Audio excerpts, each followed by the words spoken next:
one set, which is definitely definitely a way for teams to kind of. We're not live. We're not live. Oh my god. Ah. Okay. Go. Wait. Oh. Are we on like Are now? we live? Oh my god. Okay. Oh my god. It is Wednesday, my dudes, and when it is Wednesday, we paddle in the pool. Welcome to Paddling Pool 342. We did a whole intro spiel, and we didn't even realize it because Jorian didn't press the live button. Anyways, I'm Frostix.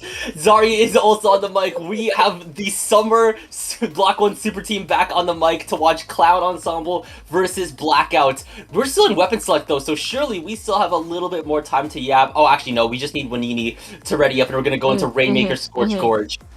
Yes, what a map mode to begin us on today, and we are about to get into it. There is no more time to discuss anything else. Let's see some Splatoon gameplay. Let's see what these teams have got going for them and how they're going to deal with each other.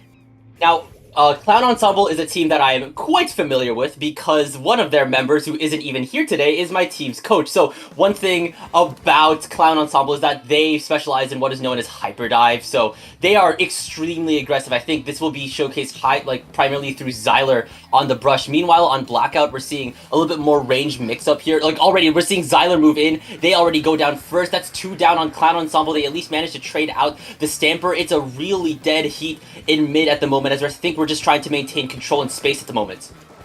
Yes, indeed. It does seem like Blackout are getting a little bit more space, but that is kind of short-lived here.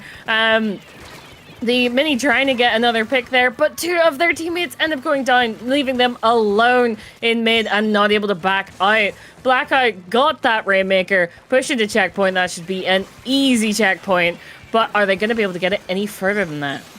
I mean, Blackout has at least 2 specials that they are already unleashing right now. Here comes the slider, though, from Oguri. They do at least get traded out by the Stamper on Blackout, and they're already starting to pave their way forward with 2 members of Clown Ensemble going down, and Durleon is just having a magenta brick road paved for them. They managed to push the Rainmaker to 10, and Blackout is now 2 members down. Clown Ensemble is now starting to clean up their own court in Cyan. Ink, Jammy will be the one holding the Rainmaker. Now it is a matter of breaking out of their own spawn.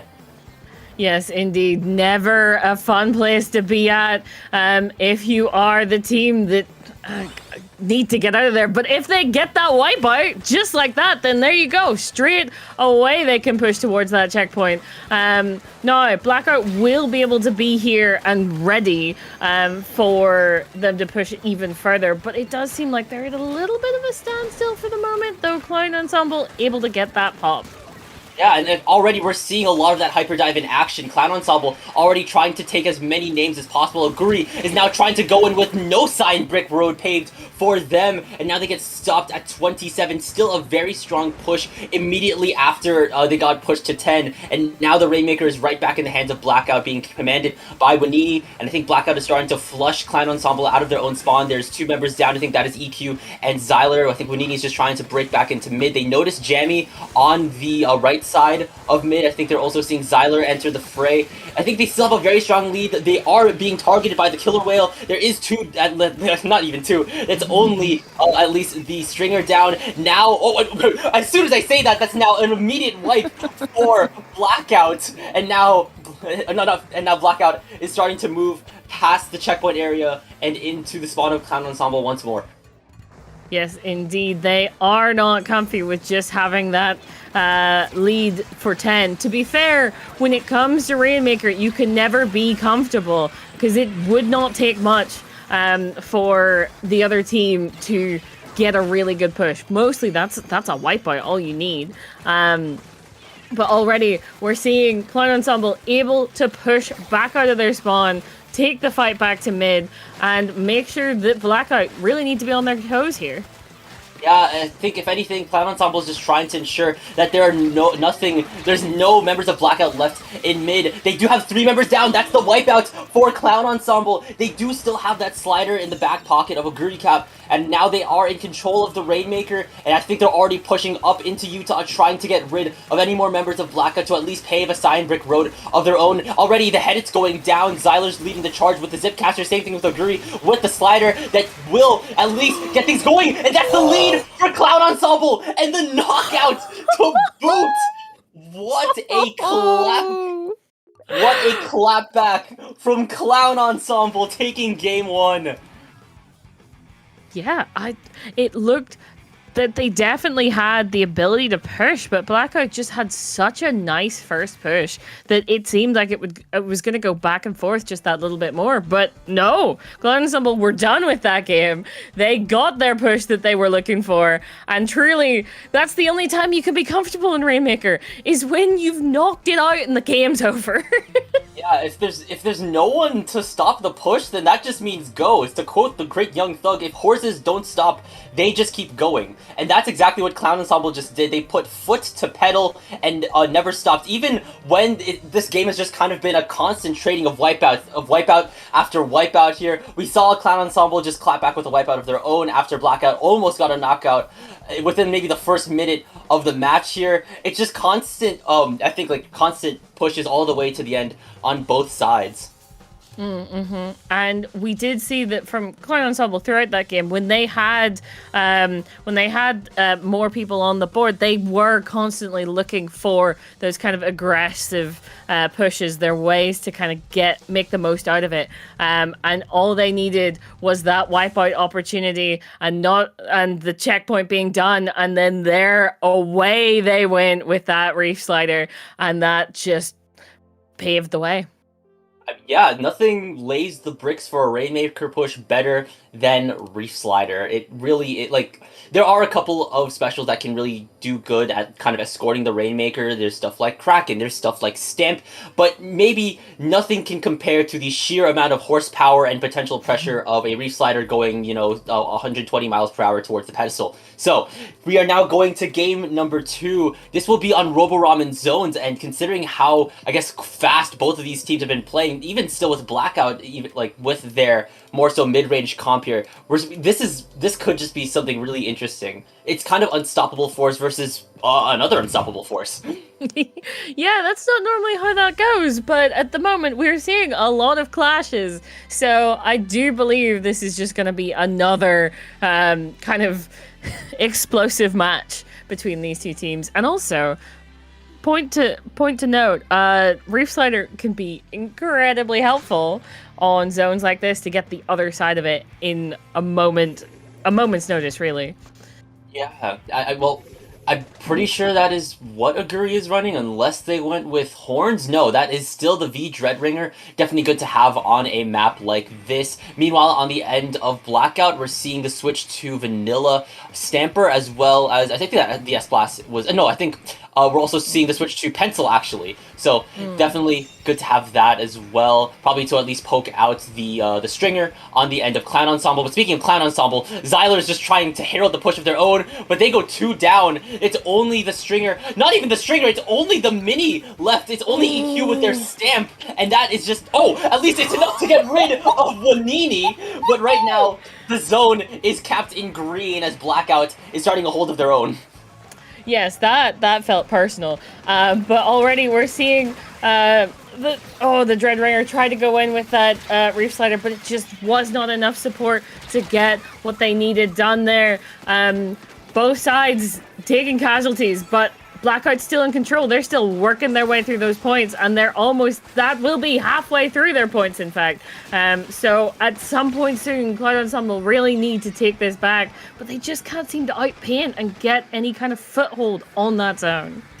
Especially with Oguri popping the slider away from zone, it could have been a little bit more dastardly, unless a Cloud Ensemble just managed to cap it with their weapons right here and then. But now, 2 members down, Zyler and Oguri cannot stay in elbow for the lives of them. And now Blackout are just breaking out with a crab, and the paint assist from the Pencil will immediately cap the points, or will cap the zone, leaving Clown Ensemble at 69 with 2 members down. Jammy's being forced to evacuate from this Booyah Bomb, and Oguri is trying to stay in sneaky. They are able to get rid of the S-Blast as well as the Splash-O-Matic, which will allow Clown Ensemble to get the zone right back in their hands. They barely have enough penalty points, and Oguri will also get rid of the Stamper and EQ, as well as Xyler, and now joined by Oguri are right up in Blackout's face here. EQ's dropping onto the bottom layers, potentially looking for a flank of their own. Xyler's gone down. Oguri has the slider ready to go. There's 2 members down on Clown Ensemble, though. I think Oguri is trying to get into the right position to deploy the slider. They get cancelled out by the Stamper,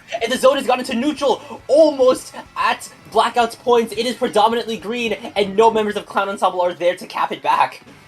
Yes, indeed. That's so unfortunate. It's like Clown Ensemble has these amazing bursts of like everything going right, followed by it really not doing that.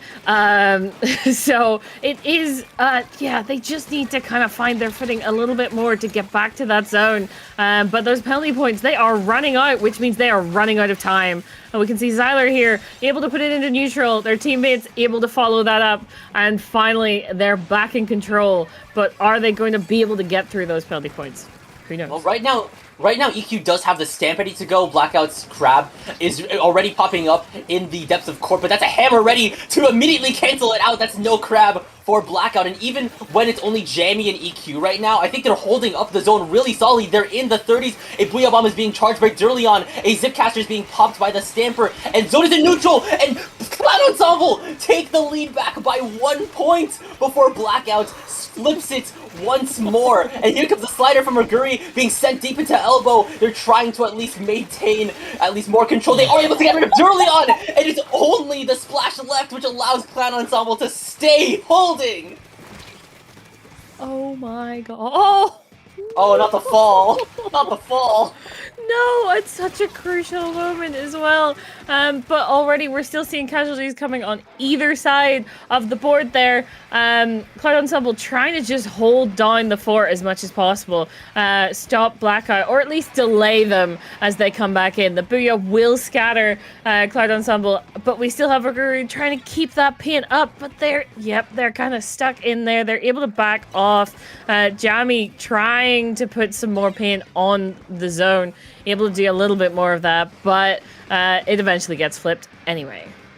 Well, right now, at least, I think Blackout is at least in a good position right now, unless Xyler tries to go for the flank. No, they get capped off by Durleon. I think that the Stamp being committed by EQ, as well as a slider by Oguri, which will cap the zone with 2 members down on Blackout. There's under 30 seconds left on the clock, and Clown Ensemble are already posted up on Blackout's elbow, and now they're being spammed out with bombs, Booyah Bombs, and chip damage of all kinds. It's a chip bowl out here. Jamie's almost at the Killer Whales ready to go. The Stamper has been picked off by Xyler. Oguri Cap is still trying to hold down the line, but they get picked off by Durleon. Here comes the Crab, which immediately gets cancelled out. There's a Booyah Bomb. No, there's no Booyah Bomb that gets picked off by Jamie's Killer Whale, and now it's only left to the Splatana left, but that won't stop Clown Ensemble from getting the knockout right then and there, which means it is now lights out for Blackout as Clown Ensemble honks their way to a 2-0, advancing them in the winner's bracket and dropping Blackout to losers. What a game. Oh my goodness. Yet again, it was so back and forth. Blackout was able to get such a good hold, but then after that, they really could only switch over and hold it for just a little bit after that. And Cloud Ensemble able to do so much work and get their flanks and get their kind of pushing up to just work out for them, holding Blackout back at very, very crucial moments. Yeah, I mean, well, I think we saw a lot of like whenever Clown Ensemble tried to get going, they were maybe 2 members down at the start of it, but they just kept holding their ground, and that allowed, you know, the members like EQ and Jamie to secure the jumps for particularly Zion. Oh no!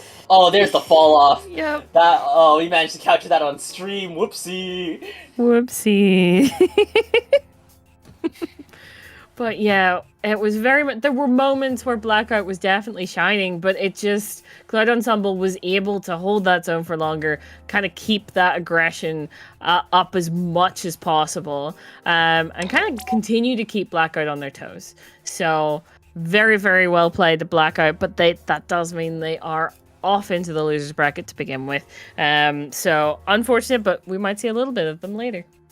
Yeah, it's just a little bit of a steeper hill to climb here. So, in the rest of winners bracket, the matches are slowly starting to get themselves seeded. I think we're still waiting on maybe 3 more teams. At least we know the first team we are going to be casting in the next set, which is Vanoct equals Op.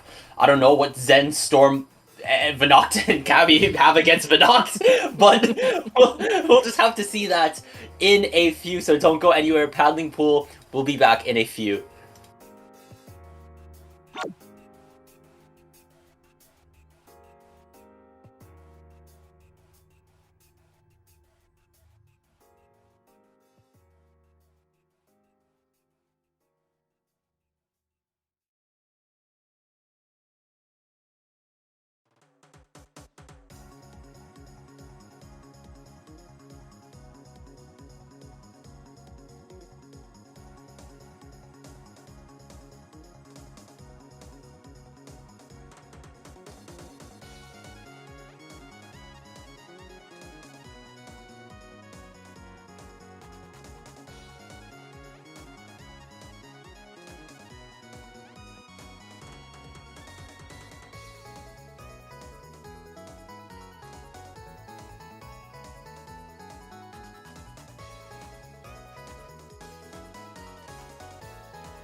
Welcome back, everyone, to round 2 of Paddling Pool, where we have Vinoct equals Op versus Blitzwave. I for one, am not gonna say Vinoct equals Op every time, the whole way through these matches. This VC is a Vinoct Appreciation Club, perhaps, if perchance, if you will. So we're still in the moments in best of 3 sets. We're opening on Clam Blitz on Barnacle and Dime, a really staple Clam Blitz map. Of course, really big mid, a map where controlling stacks is very important, and even more important, controlling court. And I think we're still waiting on, I guess, more so Vinoct equals Op to ready up on their end. So, yeah. Yep, we are still waiting on a couple people to be ready. But yeah, clams as a starting point is always an interesting one, because that's certainly a mode that can tell you a lot about a team, right? Where if you start with, you know, Rainmaker, then you know like how aggressive a team's going to be. But with clams, you need to have that kind of additional level of just like synergy to like be ready to push as soon as the opportunity arises, to be able to collect clams, but also be in the right position to get them to the people that are at the front line, etc., etc. So it's always interesting to see when we start from there, what the teams kind of, how they kind of feel each other out, right? It's a really good benchmark to see the coordination efforts on both of these teams. I just saw Squeezer, but we're also seeing Scoped Sea Leader. We're seeing Neo Splashomatic on the end of Blitz Wave. That's going to be some really interesting choices on the end of Blitz Wave. So already we're seeing Vinoct equals Op trying to burst into mid. Same thing with Blitz Wave. It's been painted predominantly in green, and already Leon is the first person to go down. That's no sloshing machine for Blitzwave. I think we're seeing Mr. CP trying to get the clams, but they get picked off. Same thing with Chamo on the decab. It is just constant picks left and right. I think Blitzwave is still trying to maintain control of their stack, but mid right now, the floor was almost Vinoct equals Op before Blitzwave is trying to maintain it, but they go down finally, and I think it was only Chamo left as the rest of Blitzwave is left to respawn. Yes, indeed. Not ideal for Blitzwave, but they were still kind of holding at least a bit of mid there. But now Vinoct are pushing up, getting that better position. what a shot! Triple! All three! Oh my god, you do not see that every day. Okay, well that's certainly a way to kind of hold space. Yep. 3 out of the 4 enemy team are just dead to your Zuka shots. Damn. The marksmanship of the Squeezer right then and there, and already I think Vinoct equals Op are trying to get themselves moving. They have a power clam in their back pocket, but here comes Chamo ready to guard. Same thing with the Zuka shots from the Neo Splash here. The Zcaster is going to be popped by the Stamper already, but there is no Squeezer in the hands of Mr. CB. I think Vinoct is trying to do a duel with Chamo, but they zip right back to their respawn points. At least they are able to get rid of Tamacross. Meanwhile, Neo PR is getting rid of Neo PR is going down, and the Squeezer's going down. Vinoct equals Op has a lot of space, but not, I was going to say not a lot of clams, but as soon as I say that...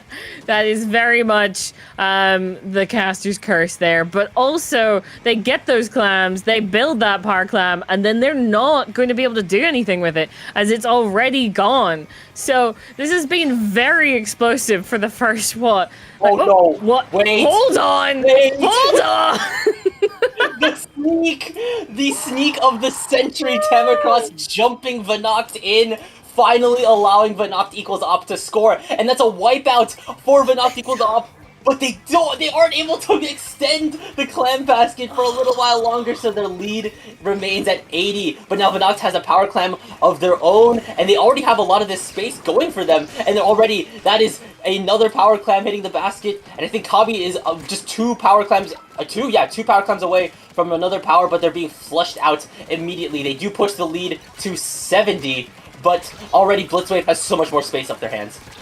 Yes, indeed. And 70 is not somewhere where you can be comfortable. They put in 2 power clams to get that, but 2 power clams in the same push would extend that lead, or like switch that lead immediately in the side of Blitzwave. Now, they do have to get that opportunity, and it does seem like their push is falling apart at the moment. Very much so. So it does seem like Vinoct, there we go. They've got their next push going, and they've pushed to 60, which is a little bit more comfy. You'd want to put a bit more in. There we go. But way to go. Oh no! Oh no! A double collat by Leon Zuka. They have been deadly on the Zuka squeeze, but right now Blitzwave are really trying to make things work here. That's Leon dueling with Vinoct. Vinoct is finally going down. Chamo's dueling. They're trying to keep the space with the big bubbler, and they are able to get Leon in. They just need one more. They need one more clam. There we go. They need one more. Okay, there it is. That's the first power clam in. Narrow is just 2 more clams close to a second, but they are throwing in their individual. If someone can jump the pity, this could be dastardly, but they are able to take the lead finally against Vinoct equals Op. I think Neo still has a little bit more, but I think it's wise to probably back off here. Because then you can probably keep some of mid, or at least a presence here as your teammates come back in again. But there we go. There's the drinks out and live. Vinoct pushing forward, trying to get picks, but that is one down on each side at the moment. With CB going down, Leon on that side, able to... There's just chaos happening over there. 2 players end up going down. The sniper trying to find a shot here, but ends up very much having to back off. But yeah, it just seems like there's a little bit of a stalemate here. Blitzwave trying to hold down this defense, but not really getting anywhere with it. I think the strikes are coming in from Vanacht equals op. Neil will pop the Kraken Royale here, but there's another Kraken coming in the hands of... Oh, actually, we know that Kraken was able to at least get rid of all of Vanacht equals op, and that was the last member of Vanacht proper. That is not an overtime push that you want to have in Vanacht equals op, because right now, Blitzwave has 2 power clams in their back pocket for the sheer love of the game as they hold mid and take game 1. By a singular point. Single point. My God. Yeah, it didn't... Like, that didn't fully register during the end of that. I was like, oh, yeah, they're going for their push. That's what they need to be doing. And then it was like, wait, hold on. It's literally a single point in it. Like, that's... And by stopping them from getting anywhere near getting... Well, they got towards getting the push, but Vanacht could not actually make it work for them. But, this is the... Is it the triple? Yeah. Oh, baby, a triple. Yeah. A lot of shots wasted. A lot of very pivotal Zuka plays this entire game, and of course you gotta give props to Time Across as well as Vanacht for getting that sneak open. I think that was like literally the first score of the game, Zari. We went like almost halfway through the game without a score until that happened, and then right after we see Leon's collat with the Zuka, and then I think this was where Blitzwave finally got their lead going. Right there it is. Yep. They got that one extra clam in that they needed there, and then no one was able to touch a single basket for the rest of that game. But yeah, very well done there. It was very back and forth between those teams. Vanacht got more pushes, or got pushes more quickly, but Blitzwave was able to kind of find their rhythm, find their tempo, and get more out of the pushes that they got. So yeah, very, very well played by both those teams. But going into this second game of the set, Vanacht need to take this back. And wrong M-base map. Macomart is certainly... It's a tower control map that, like, you can end up fighting a lot in mid or at those like 2 sides of the map and not really getting much further, or you can just steamroll through, right? So I'll be intrigued to see what happens with this, if we keep this objective set in the center, or if we're going to be seeing those longer pushes. Well, I think based off what we saw last game, we saw just so much constant fighting within mid at the opening of Barnacle and Dime here. And if Mako Mart is really just a big mid-heavy map, if both these teams are as evenly matched as we saw them last time around here, it could be another really stagnant mid-off. But right now, Vanacht's ops 2 down already, and we're seeing Blitzwave trying to take things back already. Tamacross will be the one to jump on tower, and they are able to get rid of Leon at the moment, and no one is just stopping this Headit from getting to the first checkpoint. But finally, Chamo able to stop it. Mr. CB's getting on here. Same thing with Cabby. Cabby's going down. There's 2 specials on Vanacht's ups at the moment. I think they're trying to keep things stable. They are still pushing this tower. They are still at checkpoint 1 right before Chamo is able to get it off. And now is this looking to be a sword duel on one of the stacks? Not just yet. And Vanacht is right back on the tower, right off of the tower. This tower is not breaking out of mid anytime soon. Yeah, indeed. It's been at that checkpoint multiple times. But it does seem like it's staying... the ground around it has been a little bit more orange, but Blitzwave with that Kraken trying to kind of get everyone a little bit further away from it. There come the Zuka shots. Are they going to find... No, they do not find any victims there this time. And with the... No, I was going to say with the shield on the tower, they might be able to get that moving, but Blitzwave are not given that opportunity. And down goes the sloshing machine. finally, this is the moment for Vinox Ops to get the ball rolling. They are potentially able to keep that tower on the first checkpoint, but Chamo is just cutting through Vinox Ops like a hot decapitator through butter. And finally, we could potentially see Blitzwave move the tower to Vinox Ops' first checkpoint. And I think Chamo is just like trying to just sway Vinox Ops away from the rest of Blitzwave as they're pushing. They're finally at the first checkpoint. Will they get the lead? 1 point! No! 1 point! Again! Oh my god.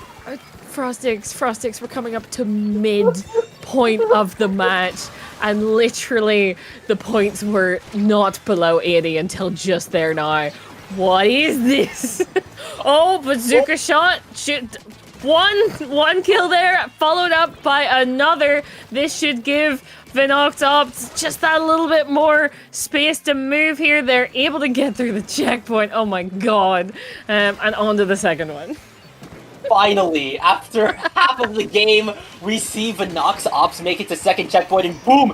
Tamacross gets sniped off by Neo. I think they're also trying to get rid of anyone else on stack, potentially Cabby. They're half health at the moment, but that splash wall, courtesy of the squeezer, not the squeezer, but the Gal, really good to defend against the leader. And Nero's trying to flank. They get picked off by Tamacross. There's 2 members down on Blitzwave. There's a Booyah Bomb being charged by the sloshing machine. The machine in the head, it gets traded off. The Booyah Bomb gets sent deep into the last checkpoint, and wow! They just get bombed and jumped off of tower, but do they realize that the shots from Vinox Ops are still there? No! Wait! Cabby and Mr. CB go down, and Blitzwave are able to salvage a potential knockout. They are still in this game.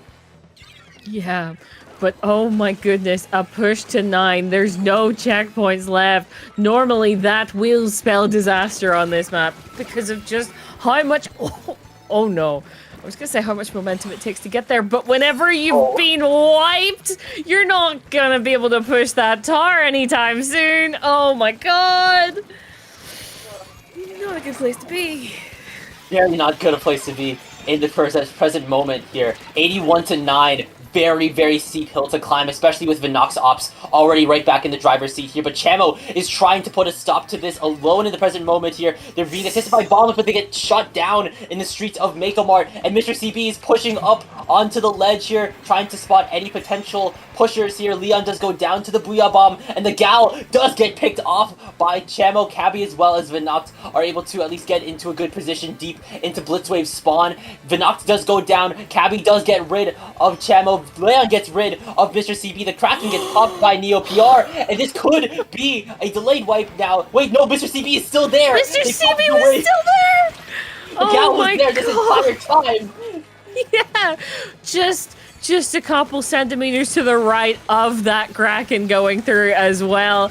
But yeah, it does mean that Blitzwave's plan there kind of just fell apart. That's 3 down, the last one being the E-Leader is not going to be able to live on their own. And that will be game. Oh. So, we go to game 3. Yes. And, I mean, what you were saying earlier about Megawart being this map that can be a really stagnant mid-fight, but also a big steamroll, both of those happened! Both of those happened within the first map. Within the first half of the match, we see both of these teams just constantly at a struggle to make it past the first checkpoint here. We saw Vinox Ops, they were just constantly pushing it like away, like back and forth between the middle of mid and Blitzwave's first checkpoint here. And then it was just kind of like that for a good half the match until Vinox Ops, like, they just finally found, it's like you said, they found their footing, and then they pushed it to 9. Yeah, exactly. They found their footing. They were like, checkpoints? What checkpoints? And then eventually Blitzwave was like, okay, finally they're away from the tar. So yeah, that was definitely a struggle for Blitzwave. And after the first game of the set, that might mean that they're kind of like thinking about what they want to do for the third game, right? Because it'll all come down to the tiebreaker now. But yeah, what a game that was. There are so many different like sections to it, as it were, like different points where they were like fighting very different games. But yeah, very well played to both of these teams, but it really does all come down to Undertow Spillway Rainmaker. So when it comes down to Undertow, once again, mid could feel really daunting here. There's a lot of good positions for the backlines to play in. Glass will be a very good nesting spot for Neo PR. That being said, when it comes down to, I guess, like closing out this Rainmaker match, the final, the final paved way to the last checkpoint is really close, really close quarters here. And well, Vanox Ops, they fight really well, but also it is a very deadly trap if Chamo can just get set up there with the Decapitator, and also Leon could just have a lot of good spots to just get going with that sloshing machine, able to play around a couple of the ledges that that Undertow has in spades, especially if you are pushing. So it all, like you said, Zari, it all comes down to tiebreaker. Who moves forward to quarterfinals? Yes, indeed. And I would expect this to be very back and forth, but also I'm looking forward to some perhaps interesting Zuka shots as well, which we have been getting throughout this set from both sides. So that's what I'm looking forward to. And if there's any changes, I don't know if there will be. Oh, okay. whoa. Okay. Okay, so yeah, Zuka shots we are getting now that Leon is back on a Zuka weapon, this time being Carbon Deco, so a lot more fighting power from Blitzwave. Meanwhile, on Vanox Ops, Tamacross is now on Nautilus, and that's really interesting, and already the Nautilus has gone right down as soon as I try to highlight it. Same thing with Chemo, though. It's 3 per team in mid, and already Mr. CB will grab the Rainmaker before going down to Leon, who is trying to strike against Vanox. They are able to get rid of Vanox in the meantime, and the bubble has been popped in purple, and the ball point... Did I say Nautilus in the beginning? This is a ball point! You did say Nautilus. You did indeed. But, you know, I knew what you meant, right? Oh my god, sorry. Oh, that's a ball point. That's a ball point. My bad. But regardless of what what we're dealing with here, we are seeing that Blitzwave have got through that first checkpoint, a push to 43. It's a good first push to actually get through that checkpoint and get a bit more on the board here, but that is going to be the end of that, seeing as 2 of Blitzwave are down and they are backing out. Mr. CB back here, kind of making sure that they're able to get a little bit more towards their special and protect that Rainmaker, because you know how sneaky Carbons can be. Well, Leon being pushed down. Same thing with Chamo. That's the fighting force of Blitzwave picked off. It's only up to Neo as well as Nero to stop a Rainmaker breakthrough from Vanox Ops already. Leon's on the flank. Do they realize that the Carbon is behind them as we speak? The lead, though, has been taken by Vanox Ops, but now there's 2 down on both sides. Vanox as well as Tamacross are rallying the rest of Vanox Ops to the scene. Mr. CB and Cabby are finally back, and the ballpoint Splatling is on the grates and trying to provide a little bit of extra bullets into Blitzwave's, I guess, hallway over there. And already Leon's getting pushed out here, and more points are just trying to be made by Vanox Ops. They push it to 12, but they're being pushed back. Chamo's gonna be able to get rid of Tamacross, Mr. CB, and almost Cavi before going down to the squeezer. But the Rainmaker is still in Vanox Ops, in Blitzwave's hands as Neo is able to drop it into mid. Indeed, but Tamacross is here, looking for blood, able to get that pick alongside their teammate. But that's 2 down on the side of Vanox Ops, meaning that they cannot do much else with that. They're kind of pushed back onto their back foot. They're able to get a pick, though, and that will even it up and mean that Blitzwave have got to be a little bit more careful as they try to push forward. Especially with at least with Cabby and Mr. CP on the floor in mid here. But Leon strikes, getting rid of the Zap That's No Sodas for Vanox Ops at the present moment. And oh, that's a really interesting spot to drop Rainmaker on Blitzwave's glass. So it looks like to be a little bit more of a climb to get out of mid, especially with Leon going down. Venoctis trying to strike, at least with the range that Sticker Stamper has. There is 3 specials in the back pockets of Blitzwave. Big Bubbler, Zuka, and Kraken Royale. Meanwhile, Venox Ops has a Inkjet in the back pocket of Tamacross, and already this object damage from the Sticker Stamper is unparalleled. It will pop the bubble, and if anything, none of this is just not affecting Blitzwave. There's 1 minute, 20 seconds left in the match. Indeed, there is. Cabby ends up going down, but they do still have to deal with that. The ballpoint, who also gets taken out. This could be what Blitzwave need, and with it coming down to the last minute, that is not going to be the push they were looking for. Nope. Yeah, I think the push just ends right then and there with a Booyah Bomb, as well as a complimentary Inkjet courtesy of the Ballpoint Splatling. And now Cabby's trying to duel out Leon, trying to outpaint them, give them no space to Sharken.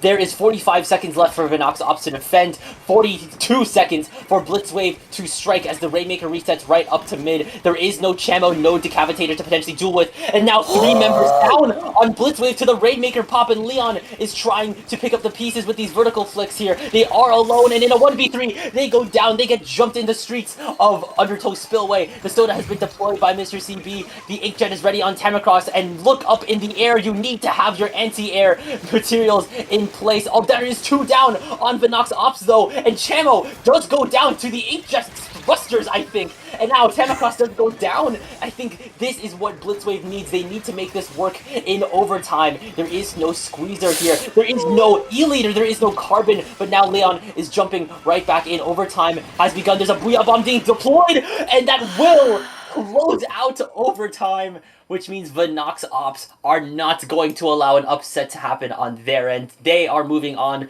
to quarterfinals to go up against Spooky Spinner. Yes, indeed. This was definitely a tooth and nail kind of fight there. Blitzwave really pushed Venox to really pushed Fnac to kind of give it their all going into that last game. And they really did come out and represent. That was some very good Splatoon gameplay there.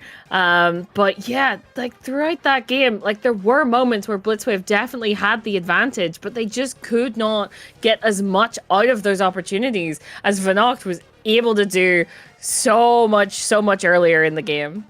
Yeah, they just have a lot of good space control in their hands. Their switch to N-Zap here just allows them to move a lot quicker here. And, of course, these Zuka shots coming in from Cabby, and, of course, those Booyah Bombs, I think, especially coming out from Vanocht, would just stop so much pushes. And, of course, the switch to ballpoint here provides a lot of good backline range supports here. And Inkjet is never a force that should be underestimated.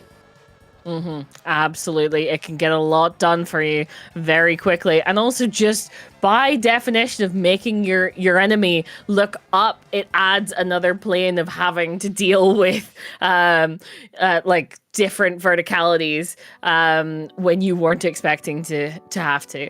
But yeah, very well played to both of these teams, but that will mean that Blitzwave are going to be heading down to losers. We might see them later. They did give us quite a good showing these last 3 games, but they are going to have to fight their way back up again. Yeah, so I think with that, all the sets of Winners Bracket quarterfinals, Winners Bracket round 3, are now set in stone here. We will be going into best of 5 sets in a bit. So, up next on Paddling Pool, Blank Z and Distinct, 2 very, very well-known names. So if you want to see them, stay tuned because Paddling Pool ain't going anywhere.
And we are back with winners bracket round 3, quarterfinals of Paddling Pool 342. For those just tuning into stream, I'm Frost6, joined by Zari, and we are now in best of 5 sets. The matches are longer, the action is hotter, and more words will be uttered out of our mouths.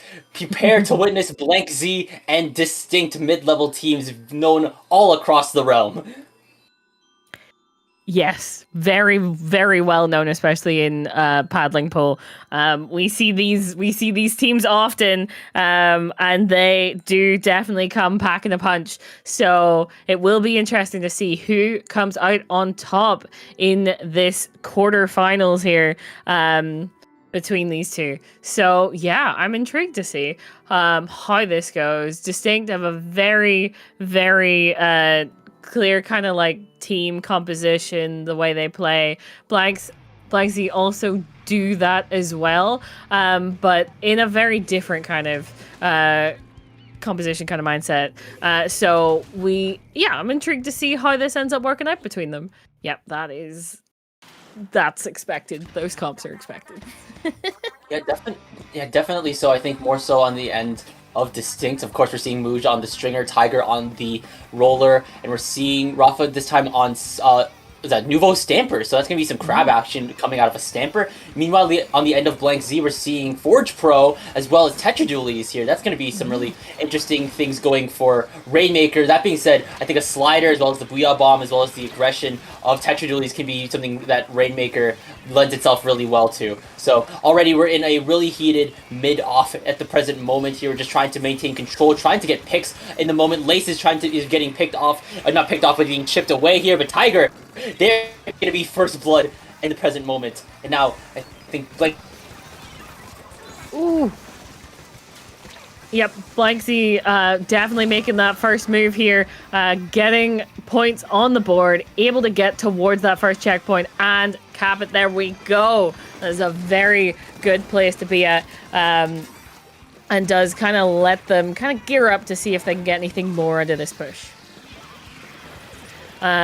Here we can see that it doesn't look like they're going to get much more out of it, as a lot of them end up going down, and that gives Distinct the room to kind of push back in again, but Tiger goes down, and Blanksy push up, kind of cleaning up as they go and making sure that they just take as much space as possible, pushing Distinct kind of back into a corner, but they're not, there we go. The Rainmaker was on its way. It was just, short on the delivery.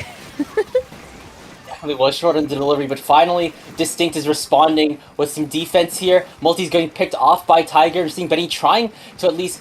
they have the Booyah Bomb ready to go in the back pocket, but they're being forced back into mid with this crab coming out from Rafa, as well as the pains, as well as these whales now coming out from Mooj's V-Stringer, but already that's a fast pop from Blank Z, and that Booyah Bomb is just waiting to be deployed. The Tetra has gone down, and now the Soda is being deployed. The Booyah Bomb, I think, is still in the back pocket of the Pro in the present moment, but not anymore. They finally go down, and we're right back into a really heated battle in mid at the present moment, just trying to take space, trying to take picks. There's 2 down on both sides. It's right now the Gal, they get picked off by Mooj as well as Supina, and I think finally this could be the time for Distinct to get going. They need to get a little bit more paint up onto Plat, and the bubble has been popped in purple. Is this going to be Distinct's push? That is the question, but Tiger ends up going down. No one has picked up that Rainmaker, even when that shield was up. We can see the Booyah coming out, making Rafa kind of back off and not get as much out of that as they were looking for. The Julies are trying to find a pick here, but kind of deciding that's not worth it, backing out, joining up with their team, and we continue to be in this kind of neutral. My goodness. Yeah, we have not broken out of mid in like a minute by the looks of things here. But now, finally Distinct picks up the Rainmaker here. There's 2 down on Blank Z. It's only the Headed as well as the Pro. Rafa does go down, but now they go down to Supina's Mini, and Mooj just barely able to make it to the first checkpoint here. But Tiger, they do pop the big bubbler here. They are back into a little bit of a corner, but finally they break past the first checkpoint. It's only Tiger down, Multi as well as I think that's the Pro trying to at least maintain some bubble damage, but no, it gets popped by Distinct here, and now they need to break into Utah, trying to break into the rest of it. The lead is definitely attainable unless the Reef Slider from Multi has anything to say about it, but no, 2 members down on Blank Z once more, and now they're finally getting the ball rolling. They are indeed, but they are not able to make it to that 35-34 mark. They're still pushing though, and they're able to do it. Oh my god. Yeah, I did not see that coming. The hammer throws, man. You never expect the hammer throw to hit you when you least expect it, and Mooj is still pushing it to wipe out for Distinct with Tiger at the heralding, and Rafa will be the one to slam the Rainmaker into the pedestal, which means after like 3 drawn out mid fights, Distinct are the ones to take game 1. Yes, indeed. It was an uphill battle to even get to the point where they were at that checkpoint. And then they just played their cards so incredibly right there. They just kept that momentum. They kept going. They used what they had to break through any of Blank Z's defenses. Tiger able to just do so much there at the end. And really kind of keep that momentum moving when they started it. So yeah, that was very well played from Distinct there. It seemed like it was going to be a very different game until they got kind of their mojo there, and then off they went. They were done with that Rainmaker game. I mean, well, whenever Tiger's on the floor here, you know, the roller just demands so much presence. You need to respect its space, whether or not it's sharking in purple ink or whether it has the big bubbler up. You need to at least keep a good distance away from the roller, lest you get you become a victim of a double play. And with Rafa getting the third, I think, to a direct, that was the wipeout that Distinct finally needed to get the knockout right then and there. So at least if we look into what is next, we're going to see Haggle Towerfish. We're still on this replay. Man, that triple. Man, that triple. It was so incredibly good. But yes, moving on to Tower Control, we already know that Distinct are going to keep a very similar comp, which I think will work quite well for them here. You can get a lot done with the shields on the tower, with a bow able to kind of like focus the tower when it's not in your hands and kind of keep that pressure up on those higher levels.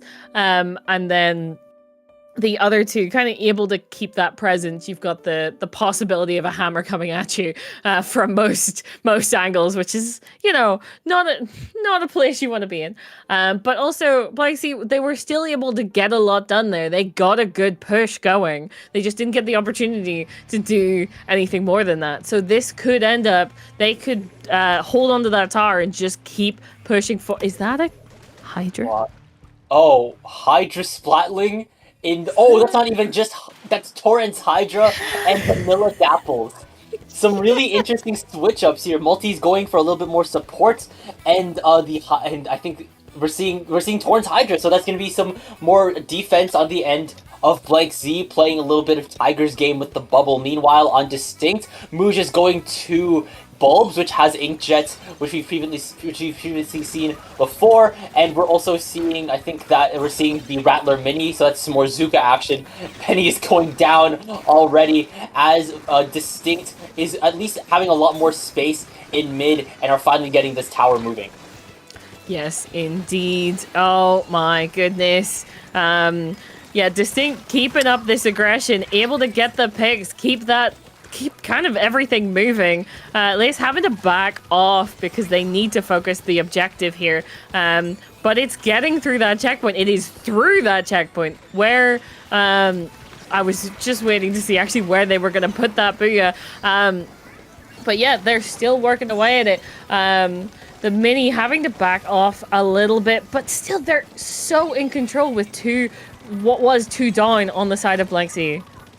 And already Distinct are past the second checkpoint. We're seeing the bubble, both bubbles get popped, but Tiger's bubble gets immediately shredded due to poor positioning, I think, on Tiger's end. But even still, Distinct are trying to keep this push alive. The tower's now coasting back towards the first checkpoint. Lace is moving in with this gal that gets spotted out by Rafa in the present moment here, but they're still staying alive at the present moment. I think we're just seeing... Oh no, are they getting jumped by Tiger? Yes, they are, but Tiger gets traded off by the pro, and the tower is right back into mid, where the rest of Distinct are just lying in wait for Blank Sea to potentially overstep. They have two specials, and there's that overstepped already. The mini's going down. The bubble is being deployed by the Hydra here. Rafa's going down to a Torrent from the Torrent Hydra. That's a second getting a pick onto Mooj, and it's only Supina right now. But I'm not sure if the mini is even there to stop Blank Sea from getting to the first checkpoint. Yes, indeed. That checkpoint is done and over, and they are already on their way to the second one, but the Booyah will slow them way down. Well, actually, not way down. We'll slow them down a little bit. But there's still players going down on the side of Distinct. They cannot hold back the full force of Blank Sea at the moment, and they've got lead. Blank Sea are continuing to push through here, able to get this second checkpoint and continue towards the third. The third is the point of no return, so they need to get this defense working now.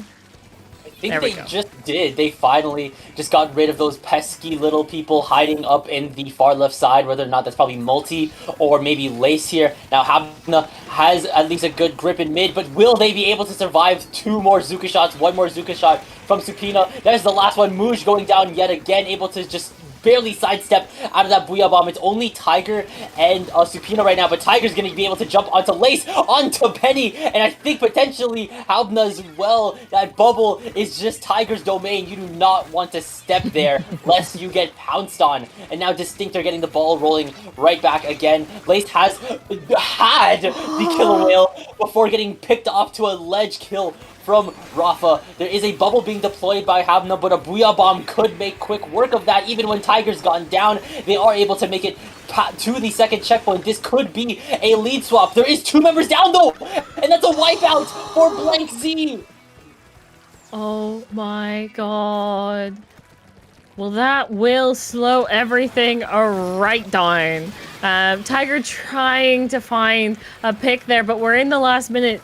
They do end up going down, and that will mean that they have very little, well, they have less presence in that kind of pushed up state. Distinct know they only have time for one more push here, and so this is very crucial that they do this correctly. But they are, both teams, missing a player right now, and another one. So this really does come down to who's able to make the most out of this, and Tiger is able to get that the shield on the tower, but not stay alive on it. And now there is under 15 seconds to make this work in overtime already. There is no mini. Rafa's trying to hold on to the side, but Tiger's able to roll over Multi. It's only Tiger left, but no, they go down to Lace. And with no members left from Distinct to get this tower going, Blank Z will take tower control. Hagglefish Market. That's game 2. The set is now tied 1-1. Which, very important to mention, does mean that we get to see a game 4. You always love to see more games in a set, so, you know, just important to mention. But what that does mean as well is that Distinct had started their momentum with Scorched Gorge, and they did do very well that game, but just when it came down to it right at the end there, they weren't able to get those extra couple points that they needed. And Blank Sea able to get that defense, hold it just to the end there, and able to make it, well, kind of sort it out whenever it counted, you know? So that does mean going into game 3 of the set, Splat Zones, Robo Ramen, these two teams are tied up and are looking to kind of tip the scale in each of their own favors. So I would be intrigued to see how well each of these teams are going to be able to hold the objective on splat zones. Most certainly. I think right now, I think if Blank Z is going to be sticking with that Hydra, if they can get that Hydra situated very firmly in elbow and maybe even a distinct snipe here, that is a surefire lockout for Blank Z. Meanwhile, if you're distinct here, if you can maybe get Tiger and Rafa just real knee deep into court, into Blank Z's core, that's another surefire lockout for them here. I think like both these teams will likely try to go for the full 100. I'm not sure if you like with their own comps that we saw at least within the past two games here. Committing halfway may not be the way to go. It can still probably get things going, maybe more so on Distinct's end because all of their weapons could probably back out if need be. But it is always way better. Like it I think with like what they're running, at least trying to commit fully would be good to do. Yep, I agree with that. I do indeed. You want to be able to keep your enemy as far back from the zone as possible while it's ticking down. So intriguing to see that we have, similar comps, slight variant changes. We've moved back from that Hydra, but other than that, similar enough, expected. Let's just say. We can see Tiger trying to find a pick, but there wasn't anyone right where they were pushing up to. The zone ends up being flipped, one down on each side here. Are Blank Z going to be able to hold this, though? Yeah, they are already in a really very solid position right now. They aren't necessarily breaking into elbow just yet, but Havna does pop the sodas for Blank Z. They're well hydrated. I think they're just trying to at least hold for elbow right now, but with no multi in the present moment. But I think things could be testy. Tiger's now popped the bubble. The chumps have been popped by moves. The Booyah Bomb has been popped by the Stamper. Tiger goes down. The Stamper goes down on Blank Z. The Crab has been popped by Rafa and Mooj, as well as that Crab are just trying to lay this paint down. Sapina has now entered the field. It is just back and forth. This paint, this zone will not flip one way, but finally, Distinct will be the ones to flip it. And I think Blank Z is just going to want to regroup in the present moment, especially when you have all these specials ready to go. Yes, indeed, you want to utilize them well. That Booyah, maybe it will delay Distinct from being able to push up, but it would not have been very helpful to try and stall out the objective there. One player ends up going down on the side of Distinct, and there comes the Booyah, kind of cutting them off, able to kind of keep them separated and help get those two picks there, and put them in a very, very strong position here.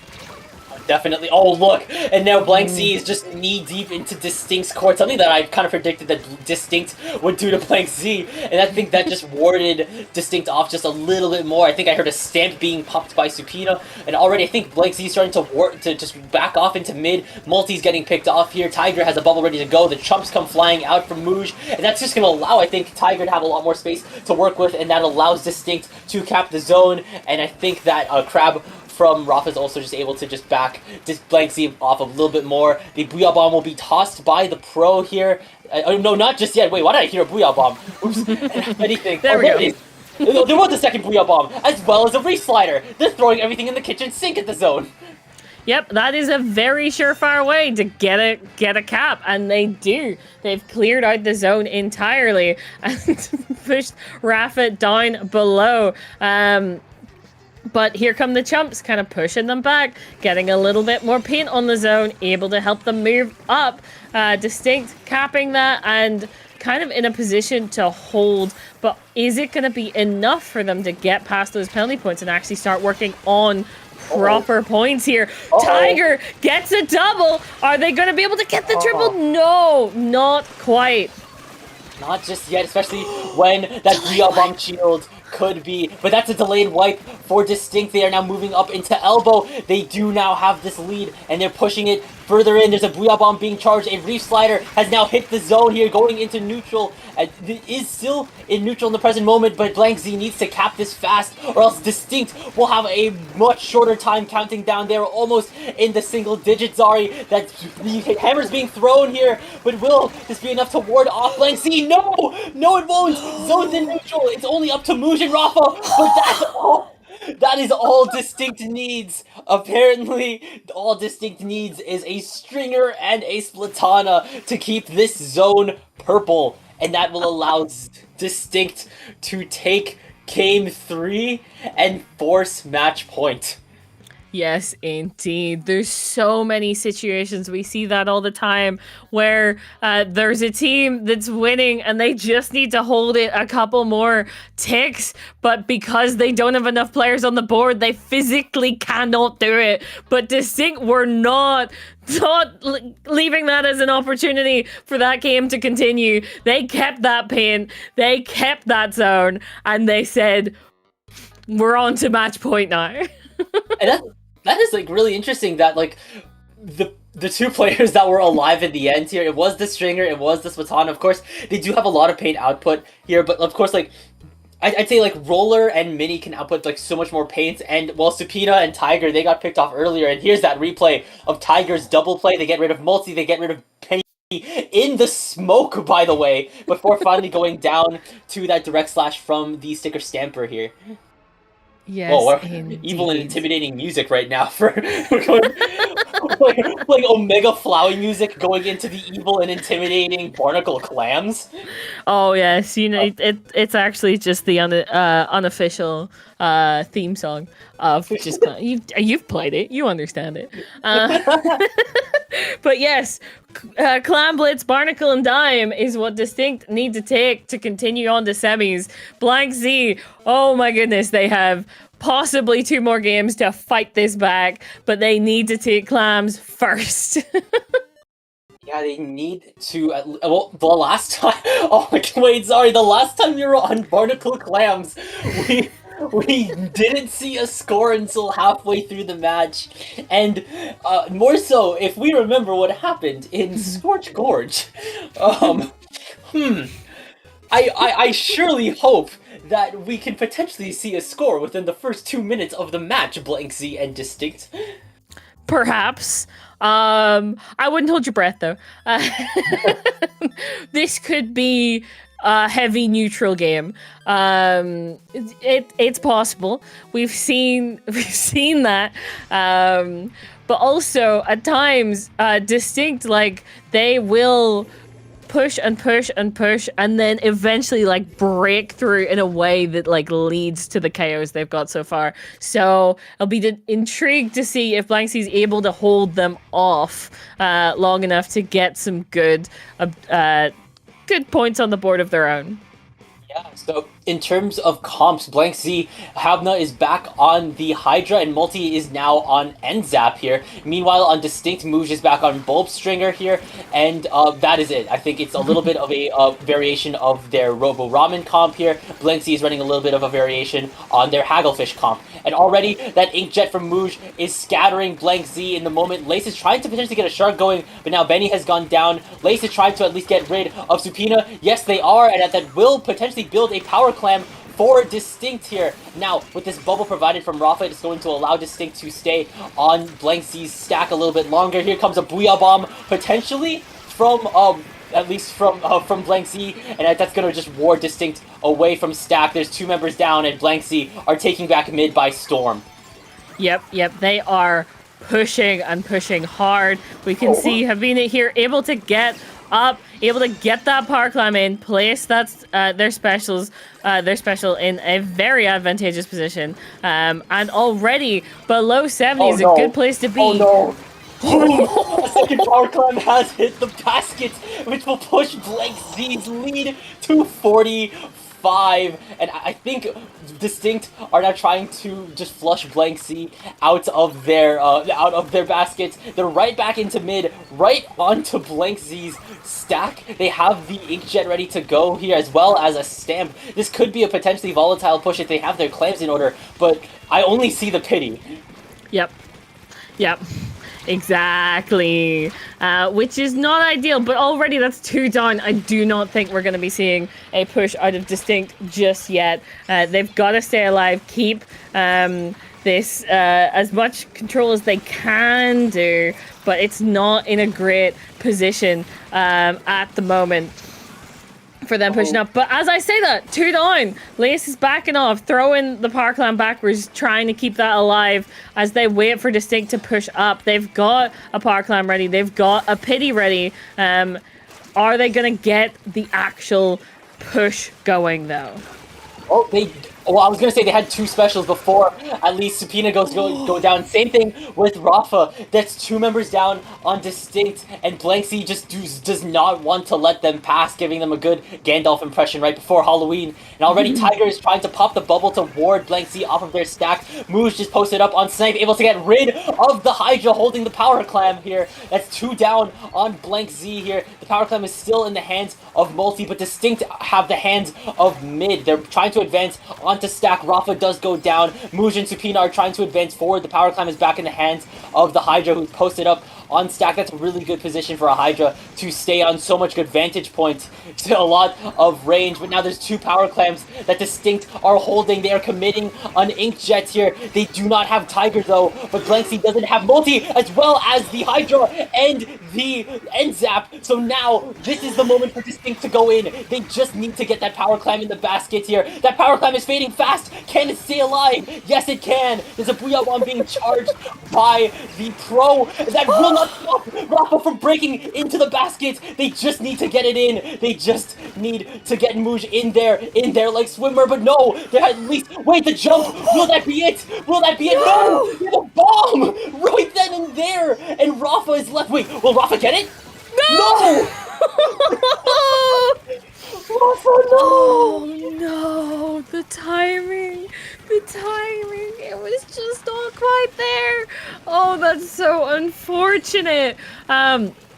And will mean that they do not, like that, one of those would have made a good impact, 2 of those would have meant lead. So, yeah, that is unfortunate that they were not able to do that. It does mean they're still fighting for their lives here, and they need another Parkland. They don't have a Pity anymore, and we are coming into the last 30 seconds of the game now, so that is incredibly important.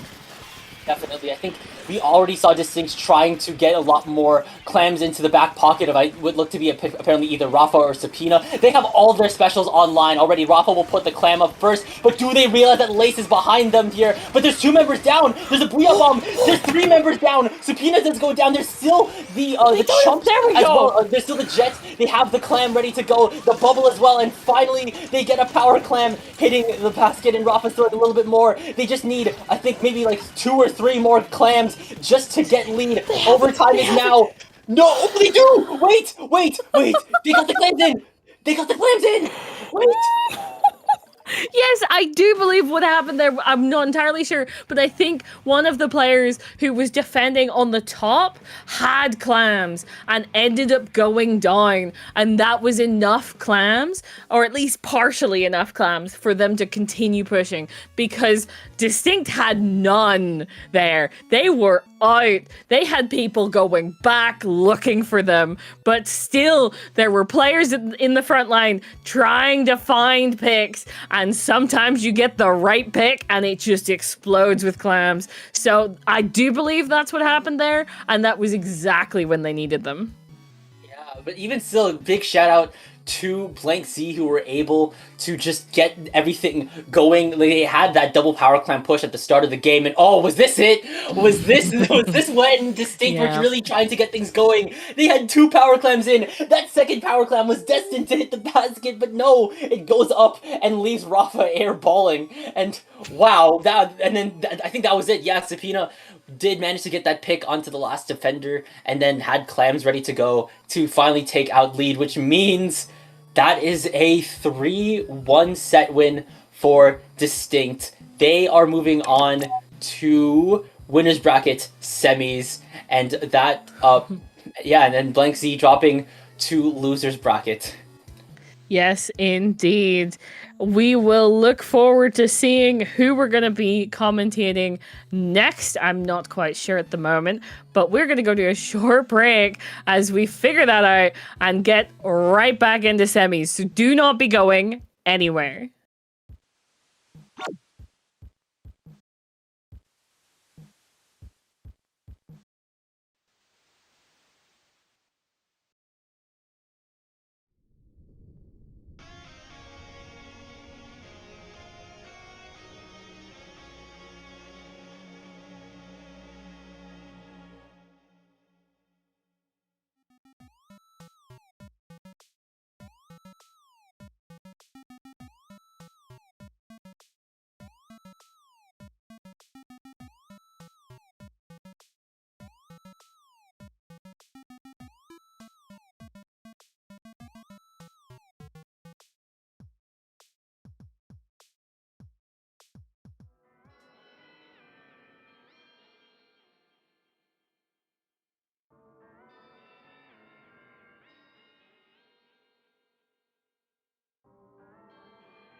in.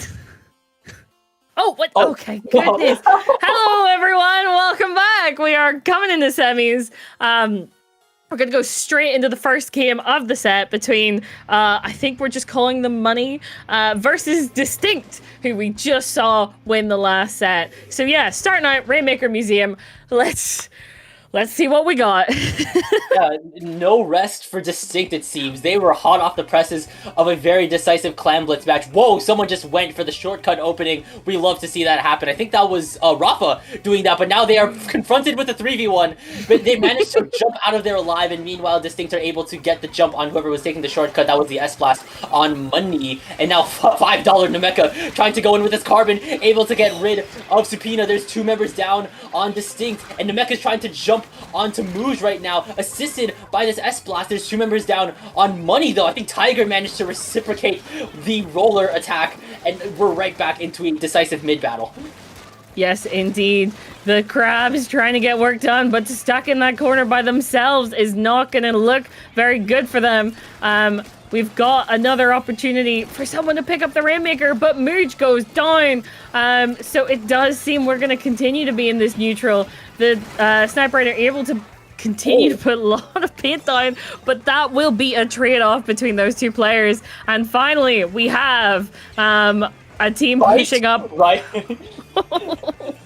Not unless Mooj has anything to say about it, but now, finally, Sam does slam the Rainmaker into the first checkpoint, and now it is a matter of breaking past Spinner. Already, the Sniper Raider has gone down. Sam's Crab is running out. There's a Booyah Bomb being charged by Jasmine here that will at least target the upper plat area that I think Mooj definitely loves perching on here. And Sam is now picking up the Rainmaker. Supina has gone down. There's 2 members down on Money, though. It's only Fox and Sam. They're at least trying to move up the right side of Spinner. They're getting smoked. Burst Bomb to end Killer Whale. A deadly combo, but at least they get the lead to 34. Yes, that is a very strong position to be in after your first push. Jasmine holding down that drop, able to backing off and getting a pick, but they are alone here. They're trying to get as much done as possible, but do end up getting taken out. Yeah, fortunately, no interruptions from the S-Blast as Distinct are trying to move their Rainmaker up towards Money's checkpoint. Already the Booyah Bomb's being charged. Sam does pop the Crab, getting rid of Supina, potentially Rafa as well. Yes, that's a second pick for Sam, who's just posted up with this Crab and will now allow Money to start advancing as Nemeka will be able to stop the Rainmaker and drop it in the Pit of Doom and Despair, it seems. Yes, indeed. That is what we are seeing right now. But yes, at the moment, Money still have a lot more of a presence in mid here, able to kind of keep Distinct out. That does mean they are going to have, well, I say they're going to attempt to have a better time of getting that Rainmaker. Mooj pops it, though, and that will mean that the Rainmaker is back in play, but with 2 down on the side of Distinct, this is not a good position to be in for them, as they already don't have coverage at the moment. Rainmaker resets right back onto mid-spinner. Nemeka is now out of Zuka shots, but Sam, this Crab is just, at this point, Sam's main weapon with the amount of Crabs they are outputting with 2 members down on Distinct. It's only up to Tiger and Mooj at the moment here. Do they realize the roller is there? They are able to spot and sniff Tiger out, able to get rid of them, but Jasmine has gone down. Same thing with Sam. It's only up to now only Fox with Nemeka going down. Jasmine has jumped right back onto the scene, trying to jump onto Mooj. Yes, they will, but Supina's hammer is going to not make quick work of them, able to cancel out Supina's hammer. So now Fox is able to comfortably sit on the right side of Spinner. This could potentially be a lot more points on the board, but here comes a Booyah Bomb from Jasmine. There is now 3 members down. It's only Rafa and their Booyah Bomb to stop Fox. But yes, that will be enough to stop Fox. And they do push the lead to 26 though. Yes, they do. That is very, very nice. Nemeka able to distract long enough, but still able to also get out there. We're in the last minute, and Distinct have not really pushed. They've not got past that checkpoint, and they have a long way to go to get to 25 here. But first, they need to get out of this Spinner area, which is not looking likely. No, it does not, especially with the amount of chip damage being applied in between Jasmine as well as Sam. So now money is already posted up right back on Distinct Spinner. Rafa has gone down, Tiger has gone down. It's only up to Muj and Supina while the rest of Distinct respawns. It is just a matter of breaking out of their own spinner, and now there's a stamp being popped by Supina. They do get rid of Nemeka before any more mischief happens. Jasmine's able to direct Supina before getting picked off by Moose with the Rainmaker. This is going to have to work into overtime, so let's see this, Zari. Yes, let's see this. They need to be incredibly careful, especially since they do not have their bow because Mooj is on the Rainmaker.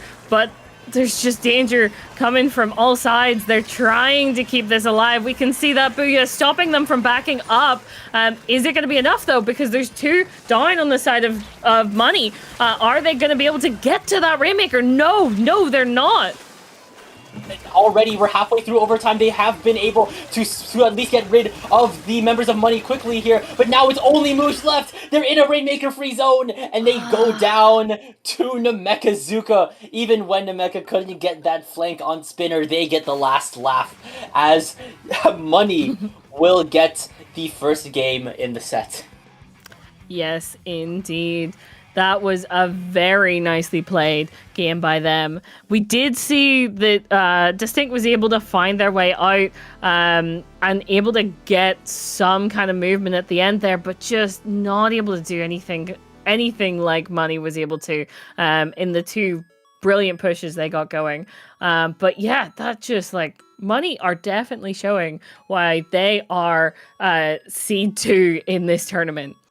I mean, yeah, it's a really, really solid pickup. It's got Nemeka, Fox, Sam, and Jasmine, as well as Leaf as their 5th member. So, kind of an Avengers roster of different mid-level teams right now. So, game 2 will be on tower control ship shape. Oh God! This could be dastardly if everything goes like really smoothly for either team. This could be lockout.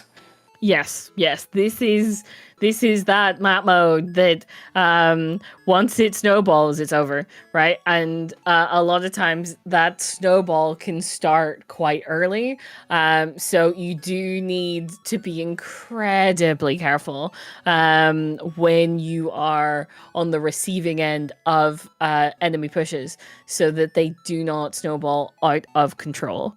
So it'll be interesting to see if we get any changes to compositions going into this because it is quite a flat map, but also those ledges, whenever you're pushing up to the second checkpoint, are crucial to be able to capture. Definitely so. AoE is welcome and maybe a little bit more encouraged on a map like Ship Shape, but on a mode like Tower, definitely encouraged. Is that Wiper I see on Distinct in the hands of and Rafa. Amazing. We love to see Wiper in this household. Meanwhile, on the end of Money, well, they were able to be just so consistent back on Museum, no need to switch in the present moment right now, but already Rafa's Wiper will be picked off first right now. Same thing with Tiger. It is 2 down, now 3 down on Distinct. It is only Mooj, and there's a Splash-O-Matic with Mooj's name hunting it down, but Sam is now being forced to back up, going down to the Wiper. Rafa's moving in, trying to hunt down Fox. Oh no, not even trying to hunt down Fox, trying to trade out Jasmine now, as Distinct will be riding the tower. Yes, indeed. We're able to get that kind of clean up there. Knows that there's a player up there looking for them. Sniper Raider cannot reach them yet, but Jasmine's pushing up. They're getting attacked from multiple sides. 3 down on the side of Distinct. That will mean that their push will be over. Oh!